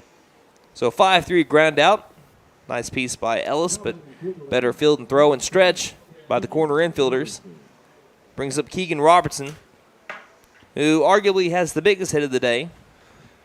One that traveled against the wind like a Bob Seger song to the bottom of the right center field wall. 1 down, nobody on for the Rams in the top of the 5th. Rams leading McAlester 4-1. First pitch fouled straight back for strike 1. And I will say this until my last breath. I think, and this is not just because I'm from McAlester, I think that McAlester has the coolest 5A baseball facility in the state. Maybe across all. I mean, there might be some that are more high-tech. Like Union is insane. Here's the 0-1 pitch that misses high for ball 1. But there's something about playing baseball at Mike Deak Field that just feels more important. I don't know. The big grandstand, as soon as you get it here, makes you feel like you can host tons and tons of people, which you can. Yep. So here's the 1-1 pitch. This is high for ball 2. It's why the Sun Belt was hosted here for 25 years. You have the pavilion. You've got great dugouts. You got the awesome press box over here with great, hospitality food. 2-1 pitch.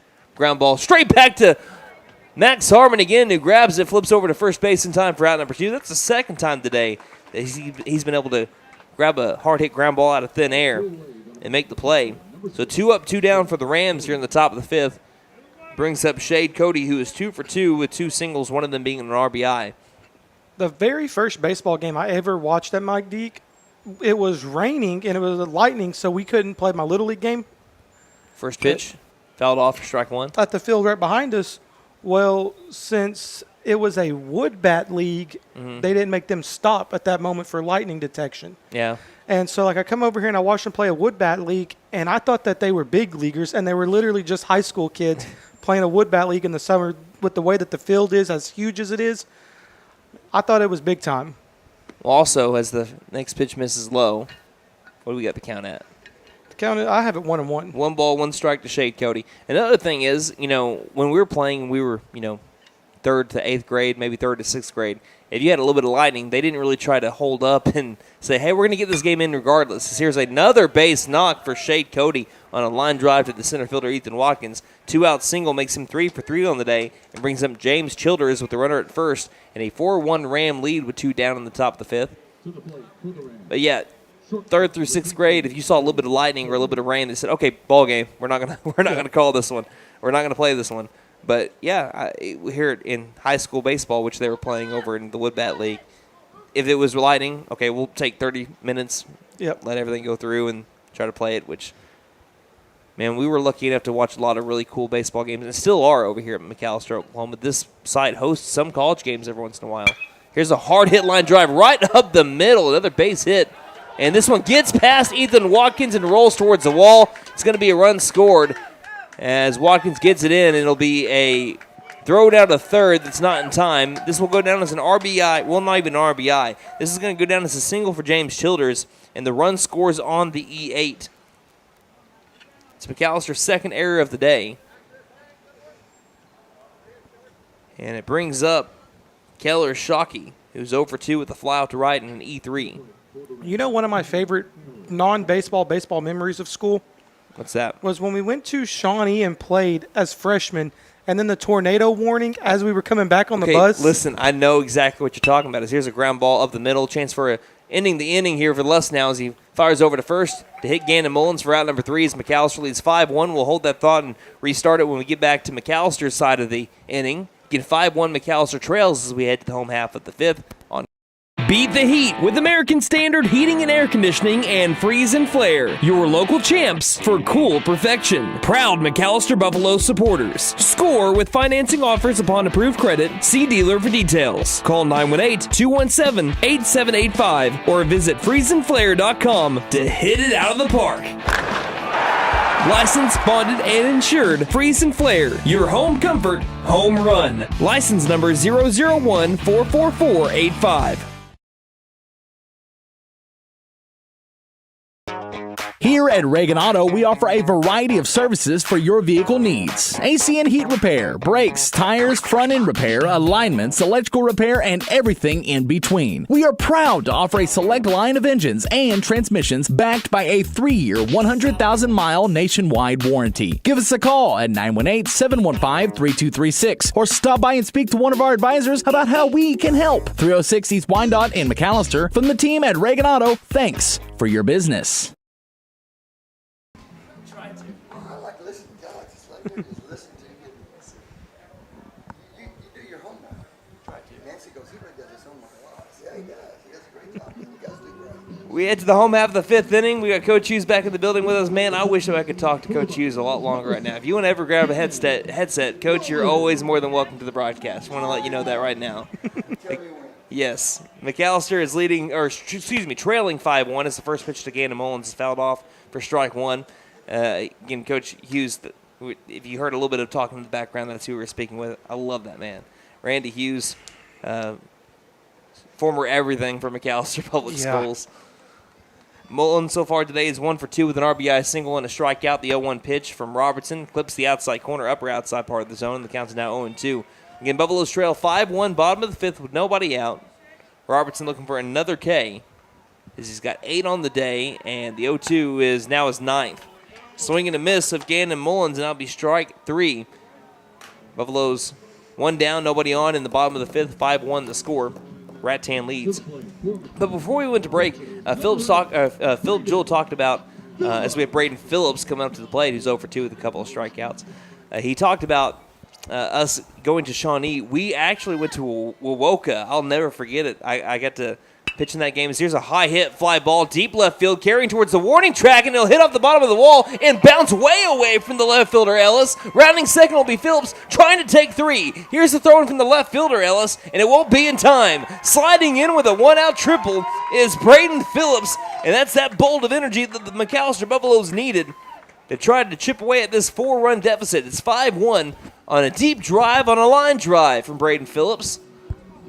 And it brings up Spencer Stinchcomb, who is 2 for 2 on the day, trying to bring in Braden Phillips with 1 down.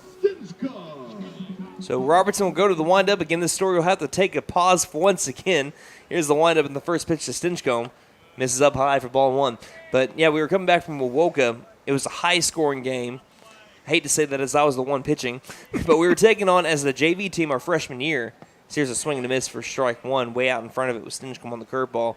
It was actually our freshman team. It wasn't the JV team. It was our freshman team taking on Wowoka's varsity. We beat them. I think it was like a 13-8 game. But we got done just in time before tornado warning came over Wowoka. Here's the 1-1 pitch. Popped up and out of play, and the count's now 1-2 on Stinchcomb. We had to, no joke, we still ran into the bus. It was one of the older buses from McAlester at the time. We ran into the bus with our cleats on and then had to change into shoes while we were on the bus. And as a tornado actually did touch the ground, not in Wawoka, but kind of nearby. As here comes the 1-2 pitch. And it's a swing and a miss for strike 3. Another dirty curveball from the lefty, Keegan Robertson, for his 10th K of the day. As that brings up Ethan Watkins, who's been hit by a pitch twice. Trying to bring in Braden Phillips III. We had to stop at the Walmart because it was starting to get kind of dicey on the way back home.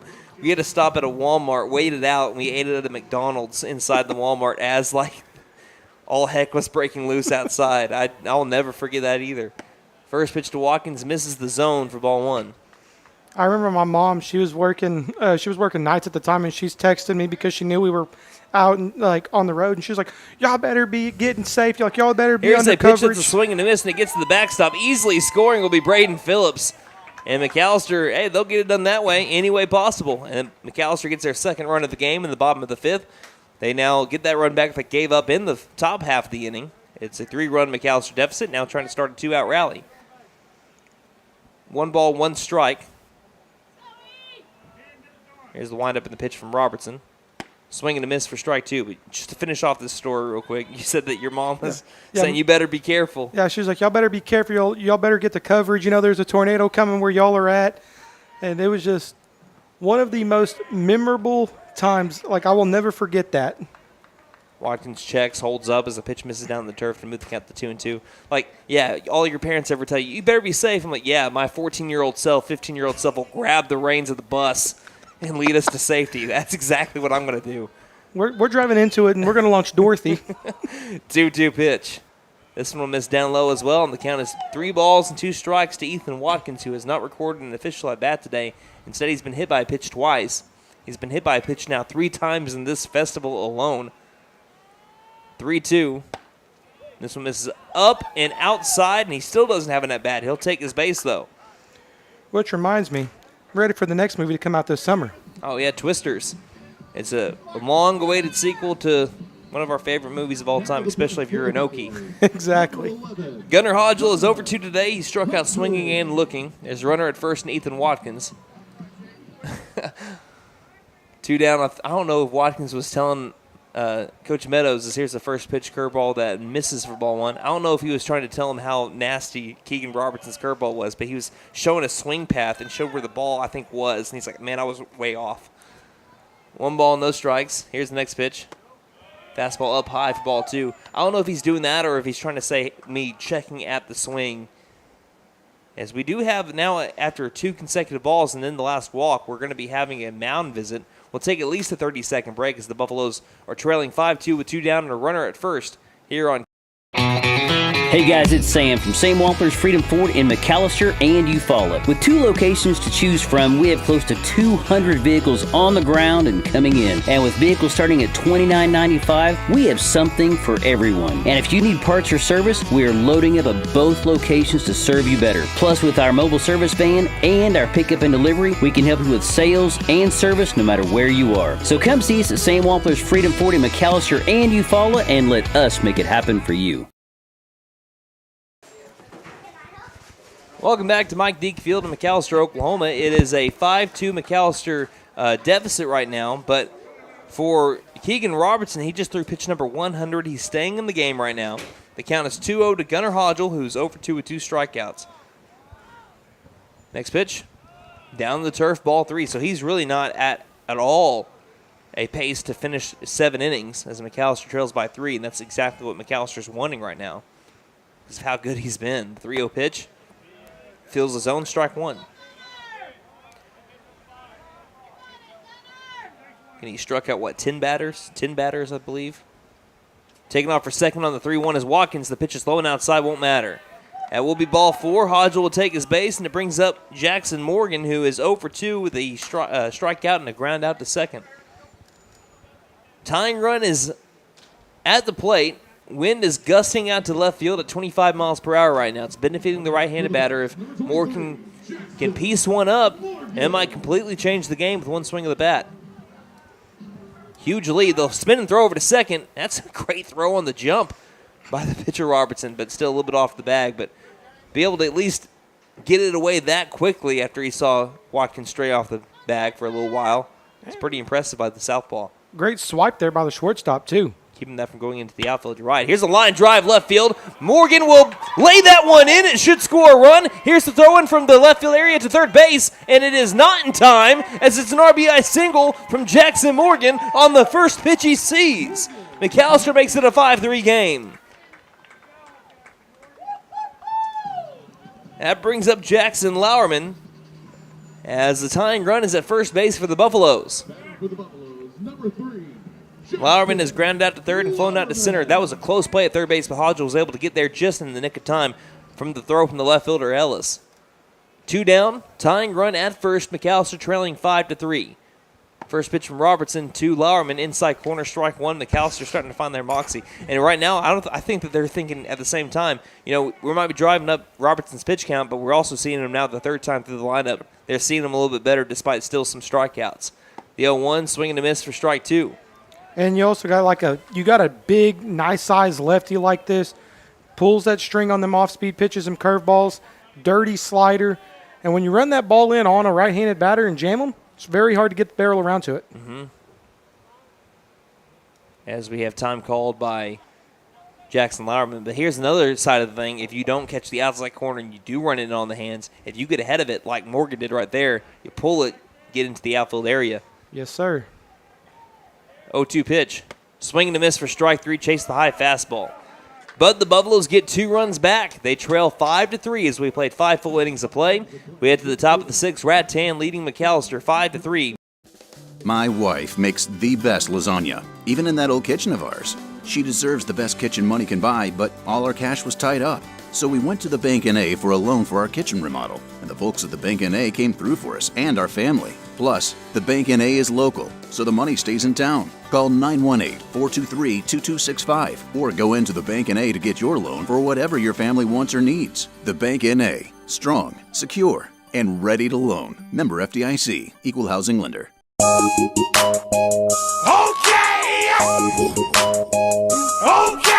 Tire and Auto says come meet our new owner, Dylan Hackler. We're a Michelin dealer and we're stocked up with Cooper, Toyo, Hankook, and Max's Buckshot Mutters and Farm and ATV tires. Tire light on, we can fill your tires with nitrogen. We do brakes, alignments, struts, and oil changes too. You'll appreciate our fast, friendly service. All work's guaranteed and estimates are free. OK Tire and Auto, 801 North 1st, McAlester. Call 918-423-2121. Good luck, Buffs. Have a great season.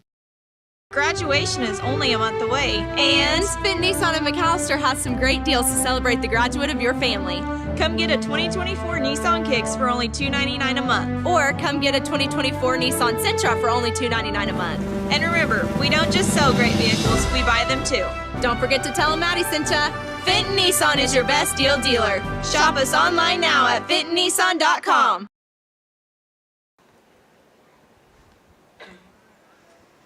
We played 5 full innings of play. McAlester still trailing 5-3, but they cut into the deficit a little bit and trying to keep this one at a 2-run deficit.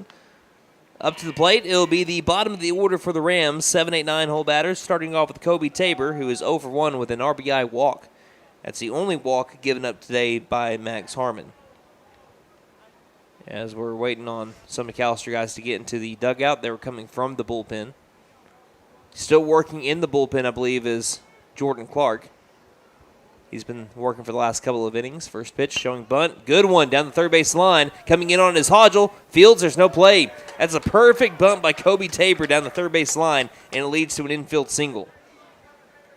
Showing off the speed, and you know this already, and Max Harmon's got it in the back of his mind. If he's fast enough to be able to beat out a bunt like that for a single, he's fast enough to take second on the first pitch.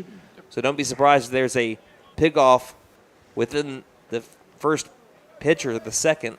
There's going to be at least one over to the first base side. Brings up Jimmy Ellis, who's gone to the shortstop area twice, a ground out to short and a line out to short. He shows bunt.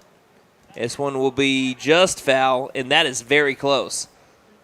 Just foul. They're going to say that Phillips grabbed it while he was still in foul territory, which leads to the strike. Because here's the case. If he does that and the runner's already taken off for second, reading it off contact, Phillips can fire to second. If that would have been out, maybe get a double play. That's why Coach Meadows is like, ooh, we almost had a gift right there. Count 0-1. See if Ellis is still showing bunt. He is. Pulls back, though, and it misses low and outside. Count even at 1 ball and 1 strike.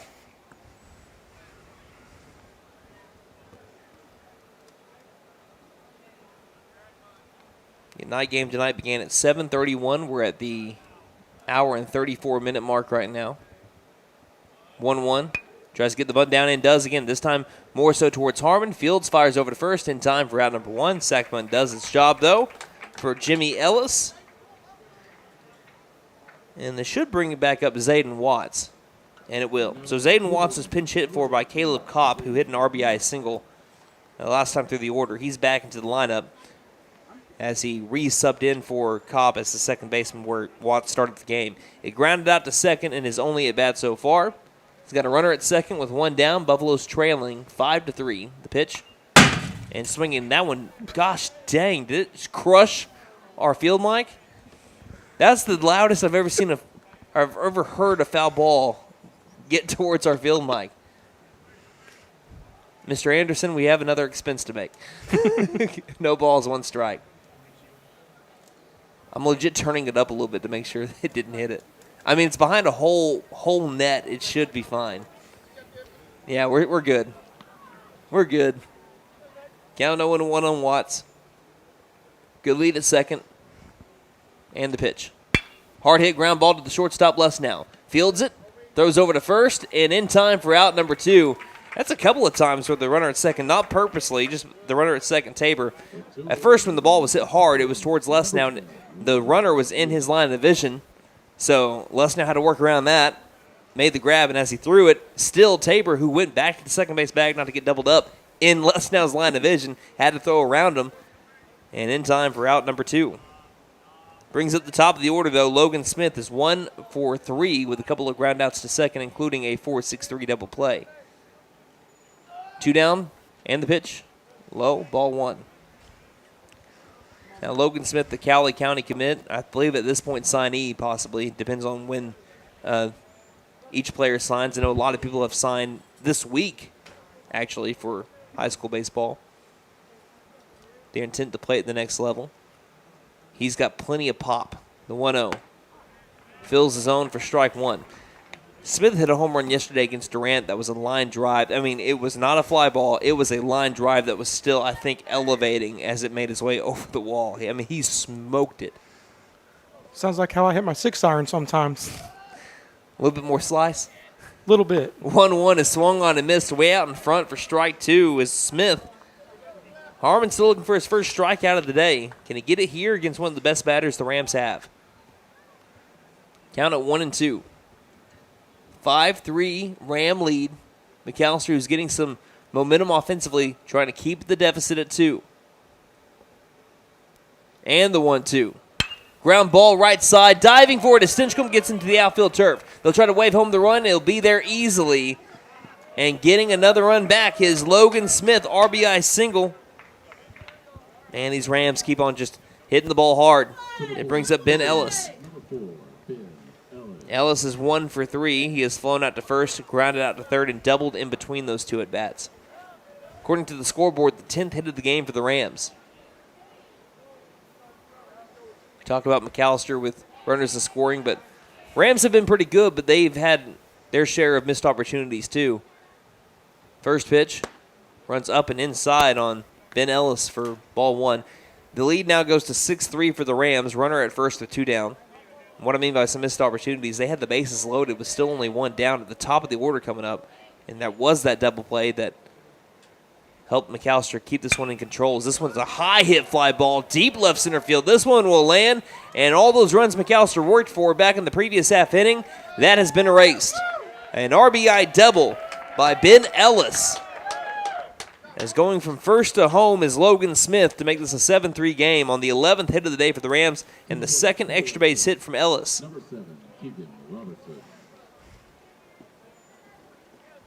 Third extra base hit for the Rams today. Buffaloes looked like they were making some ground, making up some ground. And then the Rams, all with 2 down, snuff it out. Still within striking distance, though, as McAlester is now officially down to their final 6 outs. This one's a high pop-up, but it'll stay in the yard. Right center field, Watkins getting underneath it, makes the catch as that started falling down towards earth quickly thanks to gravity. That'll be out number 3. We head to the bottom of the 6th inning. McAlester trailing 7-3 after the Rams get those 2 runs back that they gave up in the bottom of the 5th. You're listening to McAlester Baseball here on K. Angel's Diner, Steakhouse, and Pub serves great breakfasts all day and juicy burgers too. Angel's Diner also serves brick oven pizza on Friday and Saturday nights from 5 p.m. to close. Angel's Steaks are certified Angus beef, and the pub offers beer, wine, and mixed drinks. Breakfast, lunch, and dinner make it Angel's Diner, Steakhouse, and Pub. 1402 South George 9 Expressway, McAlester. Call 918-423-2633. Open Monday through Saturday, 7 a.m. to 9 p.m. Sundays, 8 a.m. to 2 p.m. Like us on Facebook. Hi, my name is Gail, and I invite you to T&W Tire, an Oklahoma-based company formed in 1987. In 2020, T&W Tire acquired the McAlester location, where Doug and I have worked for over 20 years, providing service to McAlester and the surrounding areas. Our trained technicians continue to provide quality service for brakes, suspension, and alignments, along with 24-hour road service. We carry Goodyear, Michelin, and many other brands to fit your budget. Stop by T&W Tire, Highway 69 and Peaceable Road, McAlester. Call 918-426-6571. Go Buffs! Beat the heat with American Standard Heating and Air Conditioning and Freeze and Flare, your local champs for cool perfection. Proud McAlester Buffalo supporters. Score with financing offers upon approved credit. See dealer for details. Call 918-217-8785 or visit freezeandflare.com to hit it out of the park. Licensed, bonded, and insured. Freeze and Flare, your home comfort, home run. License number 001-44485.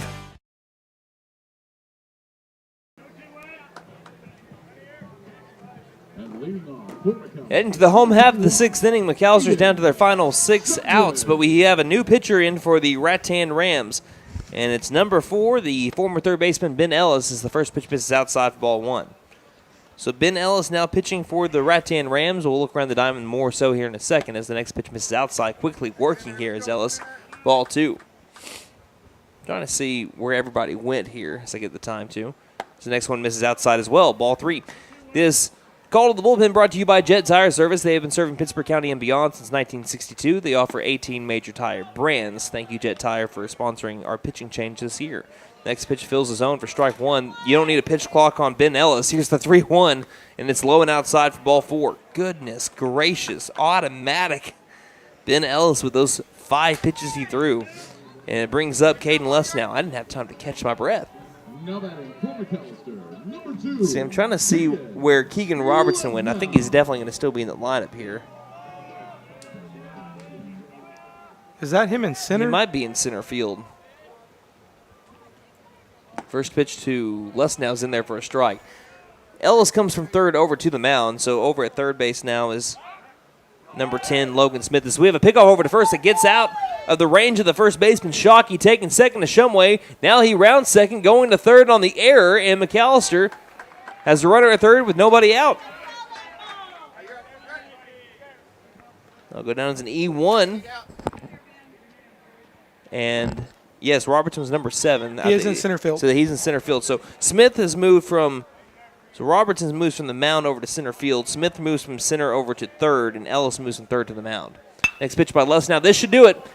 Fly ball, right field, Tabor underneath it. Makes the catch. Shumway will tag, and he should score. Here's the throw from right field. He'll be sliding in safely, as that'll be McAlester getting one of those runs back to make it 7-4 on the RBI sac fly from Caden Lesnau. That is manufacturing a run there with a little bit of help from Rattan. So, again, as I'm writing down my stuff on my scorecard right quick, we were all good to go. 1 down, nobody on for McAlester, trailing 7-4. Here's a high shot towards center field, and it lost its carry. Looked good off the bat. It's caught by the center fielder, Robertson. I'm sorry if I excited any Buffalo fans out there. Looked great off the bat, but just straight to Robertson for out number 2. Something that's I think is worth noting is the Buffaloes See this new pitcher? Contact. Already. It's like they're saying. And, first pitch to Braden Phillips hits him. Hits him in the side, and he cannot stop getting hit this festival. First pitch, hit by pitch. Phillips was hit by a pitch twice against, I think that was Muskogee back on Thursday, and now he's hit by a pitch for the third time. Brings up Spencer Stinchcomb, who is 2 for 3. Phillips will take a little bit of time to collect himself, but he should be fine. Man, Braden Phillips is a trooper. I mean, a lot of catchers will have courtesy runners for him. Braden Phillips does all of his own running. He catches 12 innings behind the plate. McAlester has now played in 25 games. He started all 25. Every inning McAllister's had on defense, he is caught. He's a trooper. So what you're saying is Braden Phillips is his own stuntman. He is his own stuntman. That's right. Exactly. He does all of his own stunts. Call him Willem Dafoe. First pitch to Stinchcomb, misses high for ball 1. Buffaloes are down by 3. So we've had a lot of scoring after having a pretty good defensive battle for the first 3 innings. This next one's fouled off. 1 ball, 1 strike. It went no runs until the bottom of the third when McAlester took the lead. Then the Rams score 4 in the top of the 4th. No runs by McAlester in the bottom half of the inning. Then it looks like coding. A run in the top of the 5th for the Rams, 2 by McAlester. Rams answer back with 2 in the top of the 6th. McAlester gets 1 back in the bottom of the 6th. It's now 7-4, 2 down, runner at first. 1 ball, 1 strike to Stinchcomb. Taking off for second is Phillips. The pitch is a called strike. The throw down 2. Second is not in time. Great shot, but they're just in the nick of time is Braden Phillips. And we talked about him running for himself here, where you have a courtesy runner rule that you can have if you want to use it. There's a reason why he doesn't, and that's because Phillips has just stolen his 16th base of the year. The count's now 1-2 on Stinchcomb and the pitch. Curveball missed low outside. Deuce is wild for Stinchcomb. 2-2-2. Stinchcomb with 20 RBI in the year. He's 2 for 3 on the day, including a double in his first at bat. Can he get that run back that they gave up in the last half inning? Ground ball straight back to the pitcher. Ellis, easy flip. He threw it away. There's a play at first, and he lost it. He lost it. Now they're throwing it over to second as Stinchcomb tries going around that tag. Did he get around the tag? He did! Houdini Spencer Stinchcomb. Are you kidding me? The run scores from second base and Braden Phillips. It was an easy flip for Ellis over to first base, but it was thrown away a little bit. Shockey tried to apply the tag, and Stinchcomb got around that one. The ball also came loose on that, and then the throw to second as Stinchcomb just took off. He gets around the tag on the throw from first. Who needs Javi Baez when you got a Spencer Stinchcomb? In the words of Cal Naughton Jr., now you see me. Now you don't. Here's a ground ball weakly hit to the third baseman. Fielding it quickly, throwing across the diamond in time for out number 3. But the Buffaloes use a little bit of magic in the bottom of the 6th inning to get those 2 runs back. And some errors by the Rattan Rams as we head to the final frame. McAlester down by just 2. 7-5 our score. You're listening to McAlester Baseball here on Here at Reagan Auto, we offer a variety of services for your vehicle needs. AC and heat repair, brakes, tires, front end repair, alignments, electrical repair, and everything in between. We are proud to offer a select line of engines and transmissions backed by a 3-year, 100,000-mile nationwide warranty. Give us a call at 918-715-3236 or stop by and speak to one of our advisors about how we can help. 306 East Wyandotte in McAlester. From the team at Reagan Auto, thanks for your business. Hey guys, it's Sam from Sam Wampler's Freedom Ford in McAlester and Eufaula. With 2 locations to choose from, we have close to 200 vehicles on the ground and coming in. And with vehicles starting at $29.95, we have something for everyone. And if you need parts or service, we are loading up at both locations to serve you better. Plus, with our mobile service van and our pickup and delivery, we can help you with sales and service no matter where you are. So come see us at Sam Wampler's Freedom Ford in McAlester and Eufaula and let us make it happen for you. My wife makes the best lasagna, even in that old kitchen of ours. She deserves the best kitchen money can buy, but all our cash was tied up.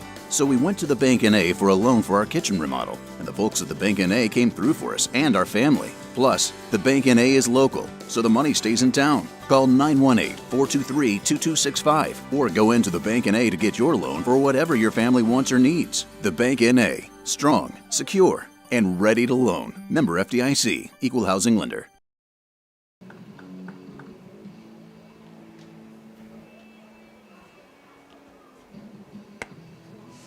We head to the final frame. McAlester is trailing 7-5. It's been back and forth since we had the top of the fifth inning. Been back and forth since then. McAlester trails by 2, 7-5. When McAlester comes back up in the bottom of the seventh, they'll have the bottom of the order. It'll be Gunnar Hodgel, Jackson Morgan, and Jackson Lauerman. As McAlester trying to keep this at a close game, 7-5. If the Buffs are going to win this one, it's going to have to be walk-off fashion, just like the other night. That's right. Can you have 3 walk-offs in one festival? We'll see. First pitch, up and outside, ball 1. Leading it off is Shade Cody, the catcher, who is 3 for 3 today with an RBI single in between 2 other singles. And McAlester walked it off in 12 innings against Muskogee, 9-8. Yes, you heard me right, 12. This one's a high fly ball, right center field. Chasing after it is both Shumway and Watkins. He gets to it, Watkins does, and makes the catch in the alleyway for out number 1. If he's wearing a Fitbit or an Apple Watch today, I'm sure he's got his steps in. He's been going all around that outfield turf. Brings up James Childers, who is 2 for 3 with a fly out to center and 2 singles. But yeah, they walked it off there. They walked it off in a run rule fashion yesterday in 6 innings on a RB or a walk-off. What was that? A walk-off steal of home by Braden Phillips. It was a double steal, really. First pitch. Fills his own, strike 1. Yeah, it was. I think it was Watkins taking off for second after the throw went to the second base bag. Coming the other way from third to home was Braden Phillips. 0-1 pitch. Hard hit ground ball deep into the hole, and it splits to the left side of the infield. It's a 1-out single for James Childers, who he has a 3-hit game as well. Bringing up Keller Shockey, who's 0 for 3. He's flown out to right, reached on an error, and also grounded out to the shortstop. We have the I Don't Drink Coffee podcast tuning in. Says sometimes the easiest throws turn out to be the hardest. Headed to the 7th. Go Buffs. Thank you for checking in. We're into the final inning of the, well, maybe here in the 7th. You can never know with the games we've had here in this festival. First pitch, fly ball, shallow right center field. Outfield is playing deep. It one hops into Shumway. Shumway quick fires it, trying to get the runner out at second on the force out, but in there with another base hit are the Rattan Rams. Keller Shockey's got his first hit of the day, and it brings up Kobe Tabor. Runners at first and second with 1 down and a 7-5 Rattan lead. Try to get a rollover, get one on the ground, get one of them 6-4s or 4-6s, get out of it. They turned a pretty slick one earlier today. They did. And a much-needed one. It could have been a lot worse top of the 4th inning. Instead, it was just 4 runs, despite bases loaded with only 1 down. First pitch does not cross the letters. That'll be ball 1. Again, a game that was supposed to begin at 4:45. We're at 9:22 right now. That is going to show you all the scoring that we've had. 89 runs scored today in 4 games. Wild. 1-0 misses low for ball 2. So that means we've had 8 teams play today, so I like to do some math here. That means each team has scored an average. If you're wanting to break them down to 8 games or 8 teams, 11 runs a game. If you're breaking down all the runs scored between 8 teams. 2-0, swung on a miss for strike 1 on a huge cut. That was really going to be ball 3, it looked like. 2 balls, 1 strike. We've had a ground out to the pitcher, a RBI walk to Tabor, and also a single. 2-1. That one just missed from Harmon. 3 balls, 1 strike. If he needs help, he's going to get it from Jordan Clark. Harmon can finish off this game, though. He's got the pitches to do it. Here comes pitch number 99 for Max Harmon. And it's a line drive straight into the outfield turf. It 2 hops into Lauerman. Lauerman has a little bit of trouble with it. Now fires to home plate. It'll be cut off by the third baseman, Gunnar Hodgel, and once again, Rattan responds. It's back-to-back-to-back singles by the Rams. And another Ram with a multi-hit game. That's hit number 14 for Rattan. And it brings up Jimmy Ellis, who is 0 for 2. Let's see, I'm going through the order, and there have been 10 batters for the Rams, and 8 of them have had hits. And I think this might be it for Max Harmon. He's at least going to have a mound visit. We'll take a little bit of time here to see what it kind of looks like. As Coach Meadows goes to speak with Harmon, it looks like it's, as of right now, Jordan Clark is ready to come in from the bullpen. He's waiting to see what the call is from Coach Meadows. And if this is going to be a pitching change, which it looks like it is, we'll take a break. 8-5, the Rams lead the Buffaloes. One down, top of the 7th inning. We'll be back here in just a moment with Jordan Clark on the mound for McAlester.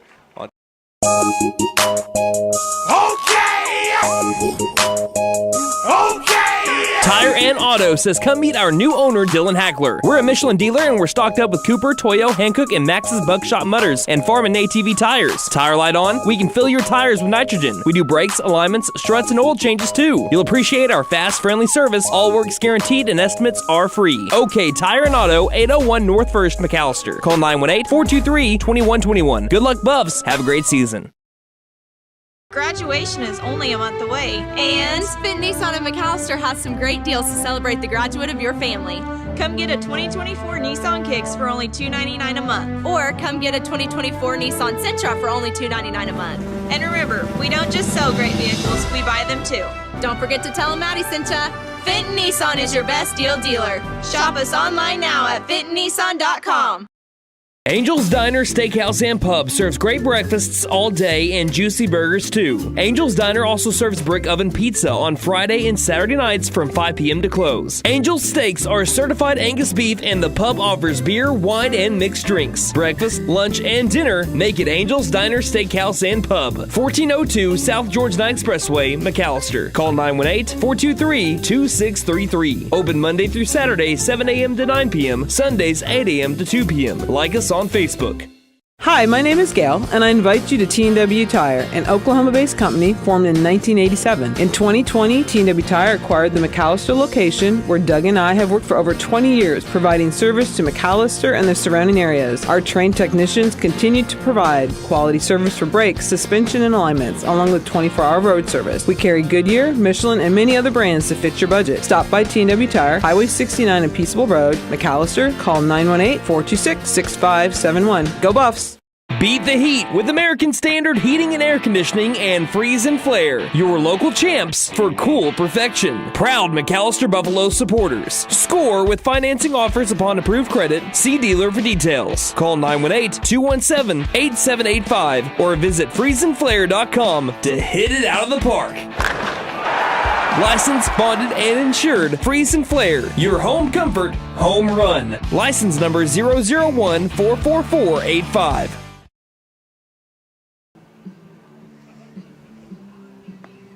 Here in the top of the 7th inning, one down for the Rattan Rams. Runners at first and second, with the Rams leading 8-5 over the Buffaloes. We have another call to the bullpen, brought to you by Jet Tire Service. Jet Tire has been serving Pittsburgh County and beyond since 1962. They offer 18 major tire brands.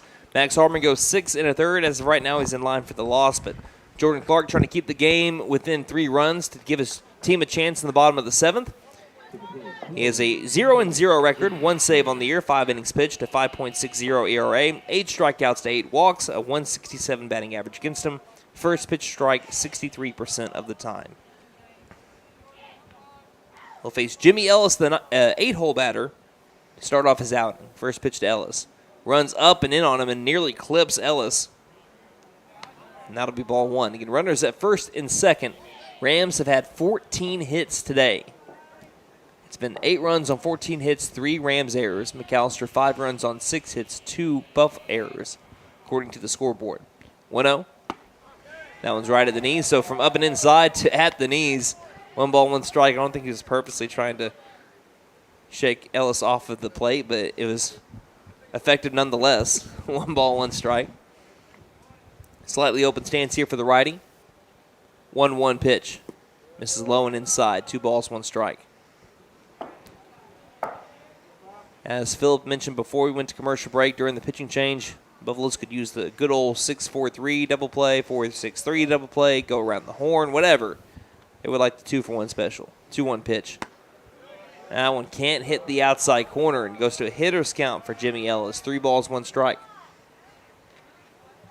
Wind still gusting out towards left center field, although it has been getting a little bit less gusty as we made our way throughout the day, but still gust around 20 miles an hour. 3-1. And it misses low and inside, and it loads the bases. Brings up Zayden Watts, who is 0 for 2 with the ground out in a well, 2 ground outs actually. A ground out to second and a ground out to short. This is Clark's 3rd outing of the season. His first one was in that 3-inning save against the Hugo Buffaloes. Then he came in against the Choctaw Yellow Jackets a week ago, showing bunt pulling back right down Broadway, strike 1 to Watts. Count 0-1. Had that outing against the Yellow Jackets, and here is outing number 3. 0-1 from Clark. Fastball up and outside, 1 ball, 1 strike. If you've ever seen Clark throw a ball in from right field, you know he's got some oomph to his fastball. I think you give him time. By the time he turns a senior, he keeps on working on it. Is the 1-1. This is low and inside for ball 2. I think if you give him some more time to work on it on the mound, which he's been getting more time from last year to this year, he develops that fastball, develops some more off-speed stuff, and works on it a little bit more. He's going to be a really tough pitcher to hit. 2-1. Swing and a miss for strike 2. I mean, his fastball is reminiscent a little bit like of a Ethan Watkins when he was a sophomore. If he gets the control down a little bit more, which he has, he's worked on that throughout the year, and then develops some off-speed stuff, he will be hard to hit. 2-2.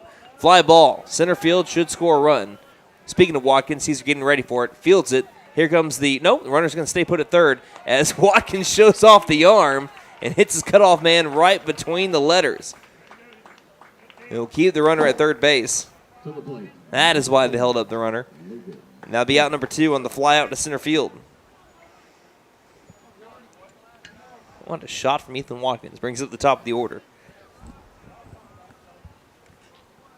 Logan Smith is 2 for 4. He has grounded out to second twice, one of them a double play, and then 2 singles. Runners at every base. Bases loaded, 2 down. Buffaloes trailing 8-5, top of the 7th. First pitch swinging. Strike 1 on the letter high fastball to Smith.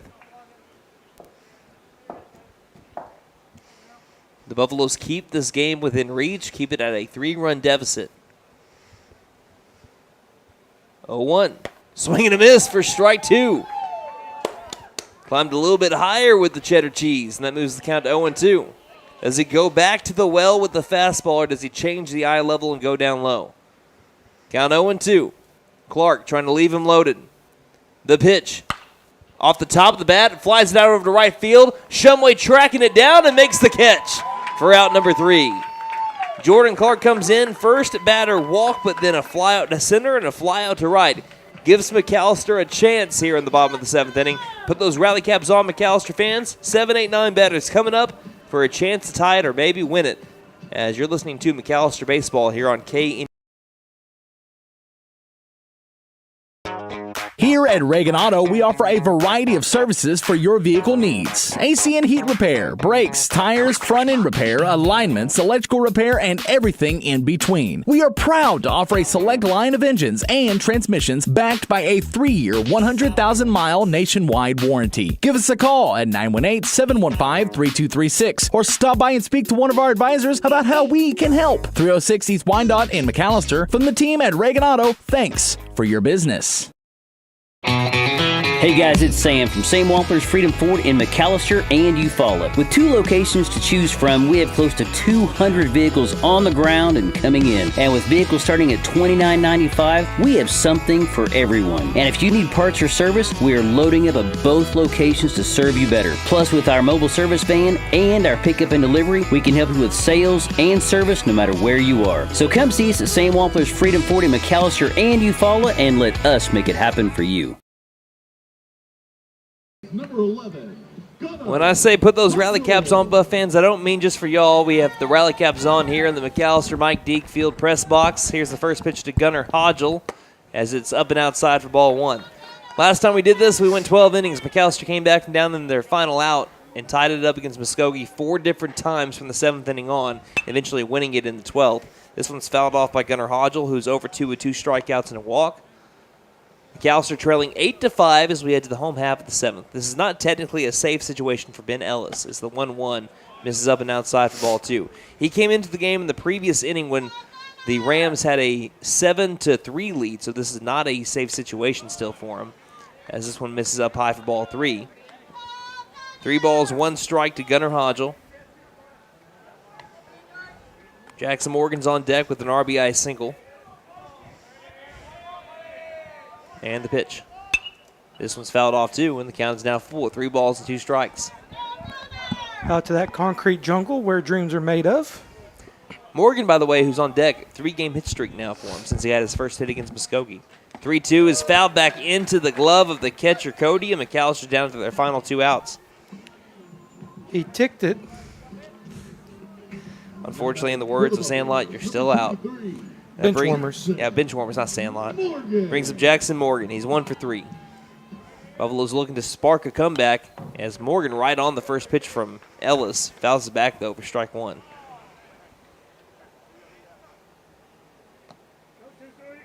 Harmon on deck. He's 0 for 3. But him himself has had a good tournament up until today. 3 for 5 coming into today. Morgan 2 for 6 with an RBI here in the shootout, the 0-1. Swing and a miss for strike 2. Technically, he's now 3 for 9. So this will give him his 10th at bat. He's either going to be 300 or 400. Right here at 333. The 0-2, though. Curveball just missed. Morgan with a good eye. Great curveball. Great spot from Ellis. But Morgan lives to fight another pitch. The 1-2 from the righty Ellis. Fastball clips the upper inside part of the zone for strike 3, and the Buffaloes are down to their final out. Back-to-back strikeouts by Ben Ellis brings up Jackson Lauerman as McAllister's final hope. And if McAllister's going to win this game, they have to walk it off, and that would be their 3rd consecutive walk-off victory. First pitch misses high for ball 1.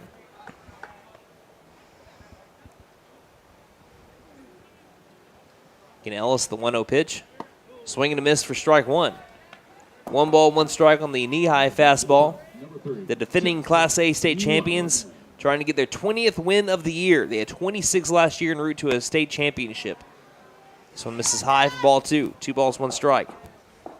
A team that last year in the state tournament, the 2-1, fills the zone for strike 2. In the state tournament, in their 3 games, outscored their opponents 38-8. Looking for number 20. 2-2 the count to Lauerman. And the pitch. Misses low and outside. And it's now full. 3 balls, 2 strikes. The top of the order waiting on deck in Aiden Shumway. Can Lauerman hand the rope to the next guy? 3-2. No, Ellis shuts the door on an outside fastball, clip in the corner, painting the black. He strikes out the side in the bottom of the 7th to end McAllister's 3-game win streak to get their 20th win on the year and drop McAllister to 17-8. Final score here in the final game of the Mike Deak Shootout Festival, the Rattan Rams 8 and the McAlester Buffaloes 5. We'll tally everything up, and when we come back, recap it all here on KNED. My wife makes the best lasagna, even in that old kitchen of ours. She deserves the best kitchen money can buy, but all our cash was tied up. So we went to the Bank N.A. for a loan for our kitchen remodel, and the folks at the Bank N.A. came through for us and our family. Plus, the Bank N.A. is local, so the money stays in town. Call 918-423-2265 or go into the Bank N.A. to get your loan for whatever your family wants or needs. The Bank N.A. Strong, secure, and ready to loan. Member FDIC. Equal housing lender.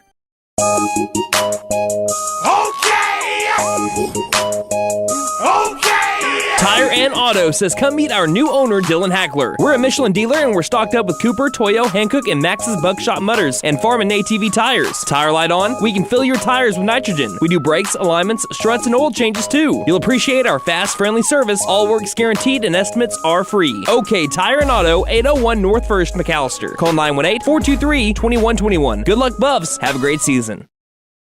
Graduation is only a month away. And Finn Nissan of McAlester has some great deals to celebrate the graduate of your family. Come get a 2024 Nissan Kicks for only $299 a month. Or come get a 2024 Nissan Sentra for only $299 a month. And remember, we don't just sell great vehicles, we buy them too. Don't forget to tell them Maddie sent ya. Fenton Nissan is your best deal dealer. Shop us online now at FentonNissan.com.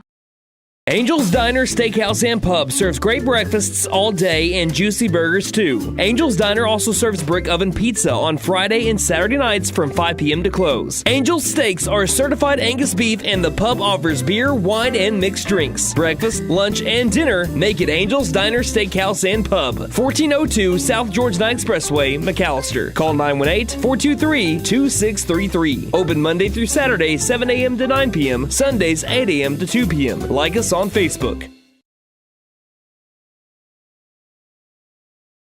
Hi, my name is Gail, and I invite you to T&W Tire, an Oklahoma-based company formed in 1987. In 2020, T&W Tire acquired the McAlester location, where Doug and I have worked for over 20 years, providing service to McAlester and the surrounding areas. Our trained technicians continue to provide quality service for brakes, suspension, and alignments, along with 24-hour road service. We carry Goodyear, Michelin, and many other brands to fit your budget. Stop by T&W Tire, Highway 69 and Peaceful Road, McAlester. Call 918-426-6571. Go Buffs! Proud McAlester Buffalo supporters. Score with financing offers upon approved credit. See dealer for details. Call 918-217-8785 or visit freezeandflare.com to hit it out of the park. Licensed, bonded, and insured. Freeze and Flare, your home comfort, home run. License number 001-44485.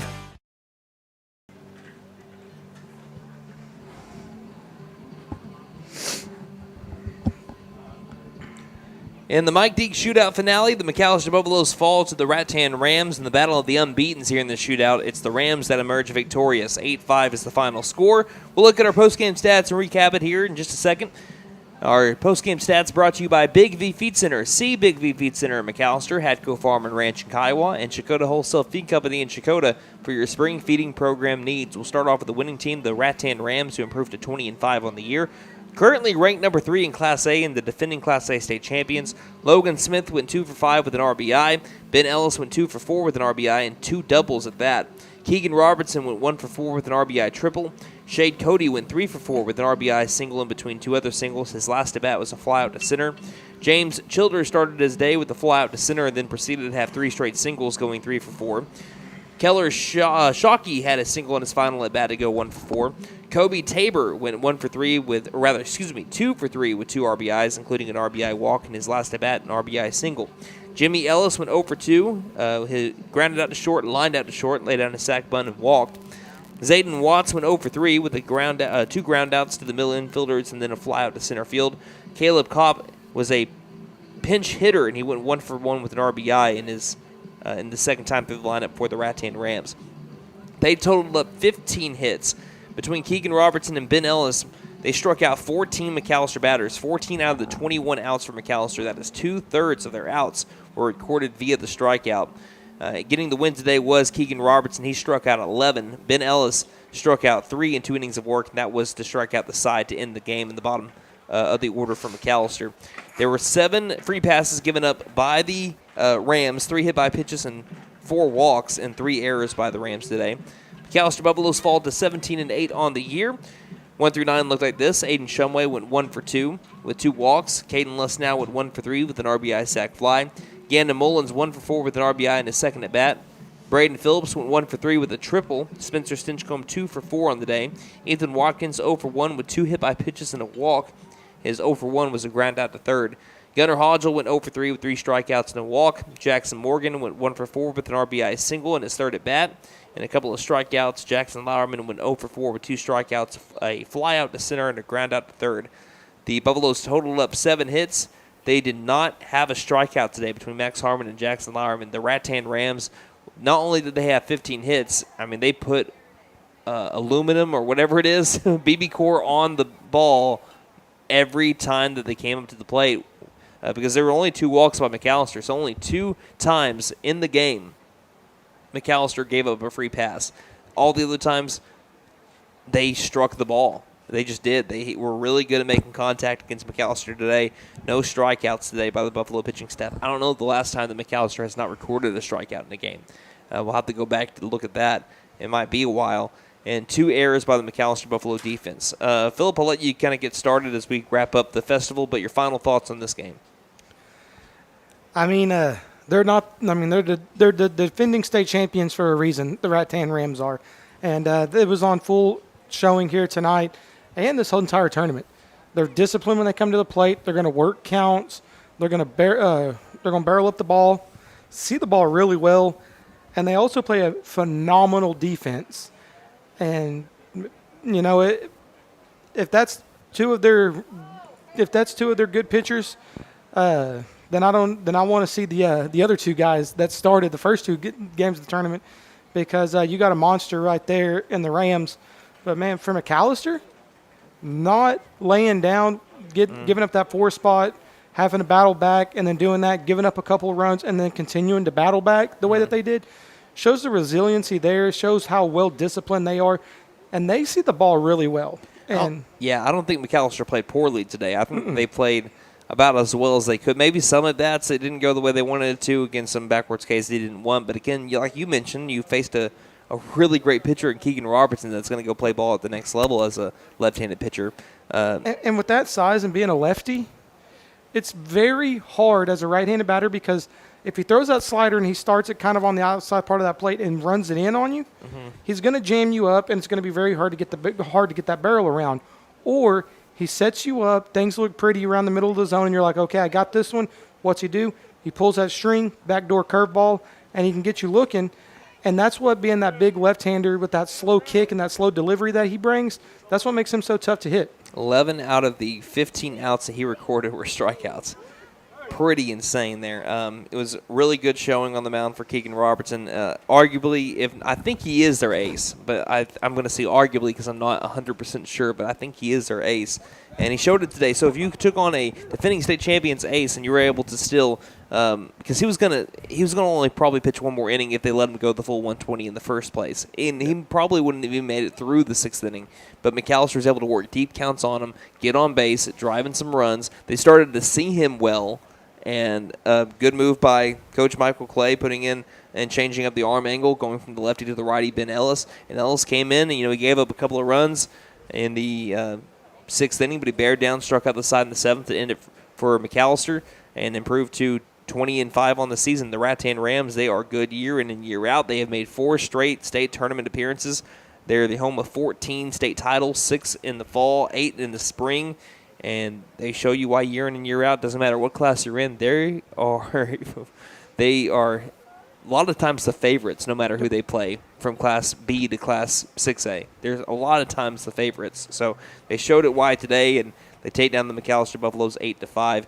But again, even in the loss, there's a lot of things I liked from McAlester. Even though they did strike out way more than they would like to in 14 times, they did work deep counts. They got Robertson into an uncomfortable pitch count early in the game and let them see another pitcher, but then that's also a credit to Ben Ellis coming in and doing as well as he did in the final couple of innings. But to be able to piece them up like that, Buffalo defense, with the exception of just a couple of plays, which they worked themselves out of, by the way, so it's not like those errors lost the game for McAlester. They worked themselves out of those errors. They didn't really cost them today.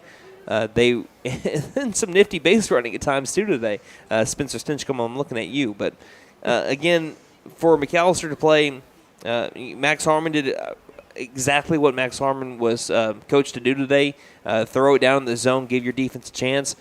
It's just a lot of barrels by the Rattan Rams today. And some of them, like, for example, I think it was Shade Cody. There was a pitch that he threw that was below the knees, and he chased it, but still with enough discipline from Cody to keep his barrel back, let it travel, and still, after he was fooled, drove it to left center field for a base knock. That just goes to show you how good Rattan is.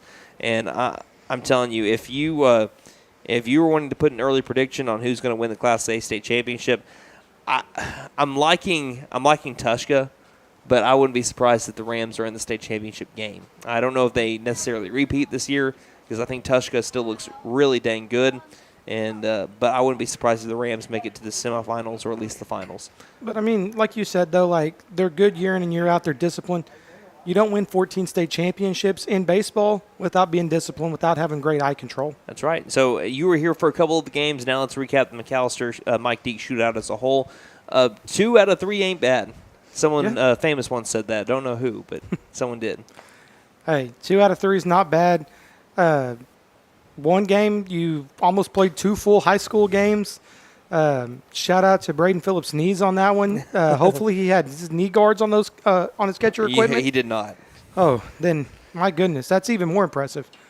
But, yeah, 2 out of 3 ain't bad. A lot of runs were scored. A lot of games ran extremely behind. Like this game was supposed to be over 2-3 hours ago. Yeah. But, I mean, that just goes to show you how poetic baseball can be. Just when you think things are going to go one way, that ball takes a nasty hop and we go the different way.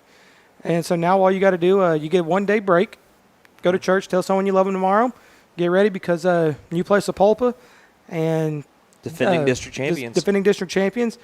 And you got a chance to double dip them Monday and Tuesday and possibly set yourself up high going into the last bit of the district play. You know, I thought that we were going to have a little bit more separation between the men and the boys when we started district play when we began the second half of district play last week. We split. I mean, that's what's crazy. I thought at least McAlester, Tahlequah, Sapulpa, Coweta, I thought one of those series, out of the 2 series that you had, I thought one of those teams were going to at least sweep. We had both of those series split. So we have right now a 3-way tie for first, according to wins and losses in 5A4. It's going to get super exciting super quick in the 5A4 district standings. It's going to be pretty interesting. Can you thank our sponsors one final time? And we will call it a wrap here from the Mike Deak Shootout Festival and get ready for Monday and next week when we have the 5A Shootout.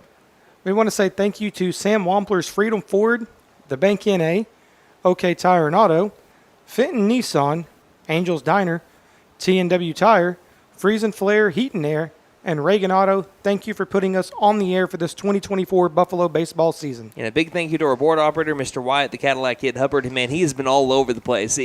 No one, I guess, deserves more of a shout-out than Wyatt Hubbard. He's worked, I believe, he worked all 3 of our boards for the radio side of things back at the KNDD studios. And he played double duty on Thursday as he fixed the technical difficulty. He was engineer and also he was board op. So the best in the business, Wyatt Hubbard, we thank you for your time and being just a trooper this last 3 days, as well as Mr. Philip Jewell Jr. It's always an awesome time being able to have you in the press box, and can't wait to have you on Thursday when McAlester opens up their 5A shootout against the Shawnee Wolves.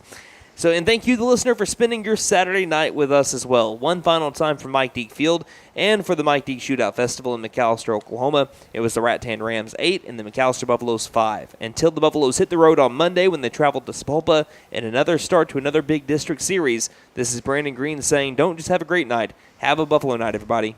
Night-night, Harper.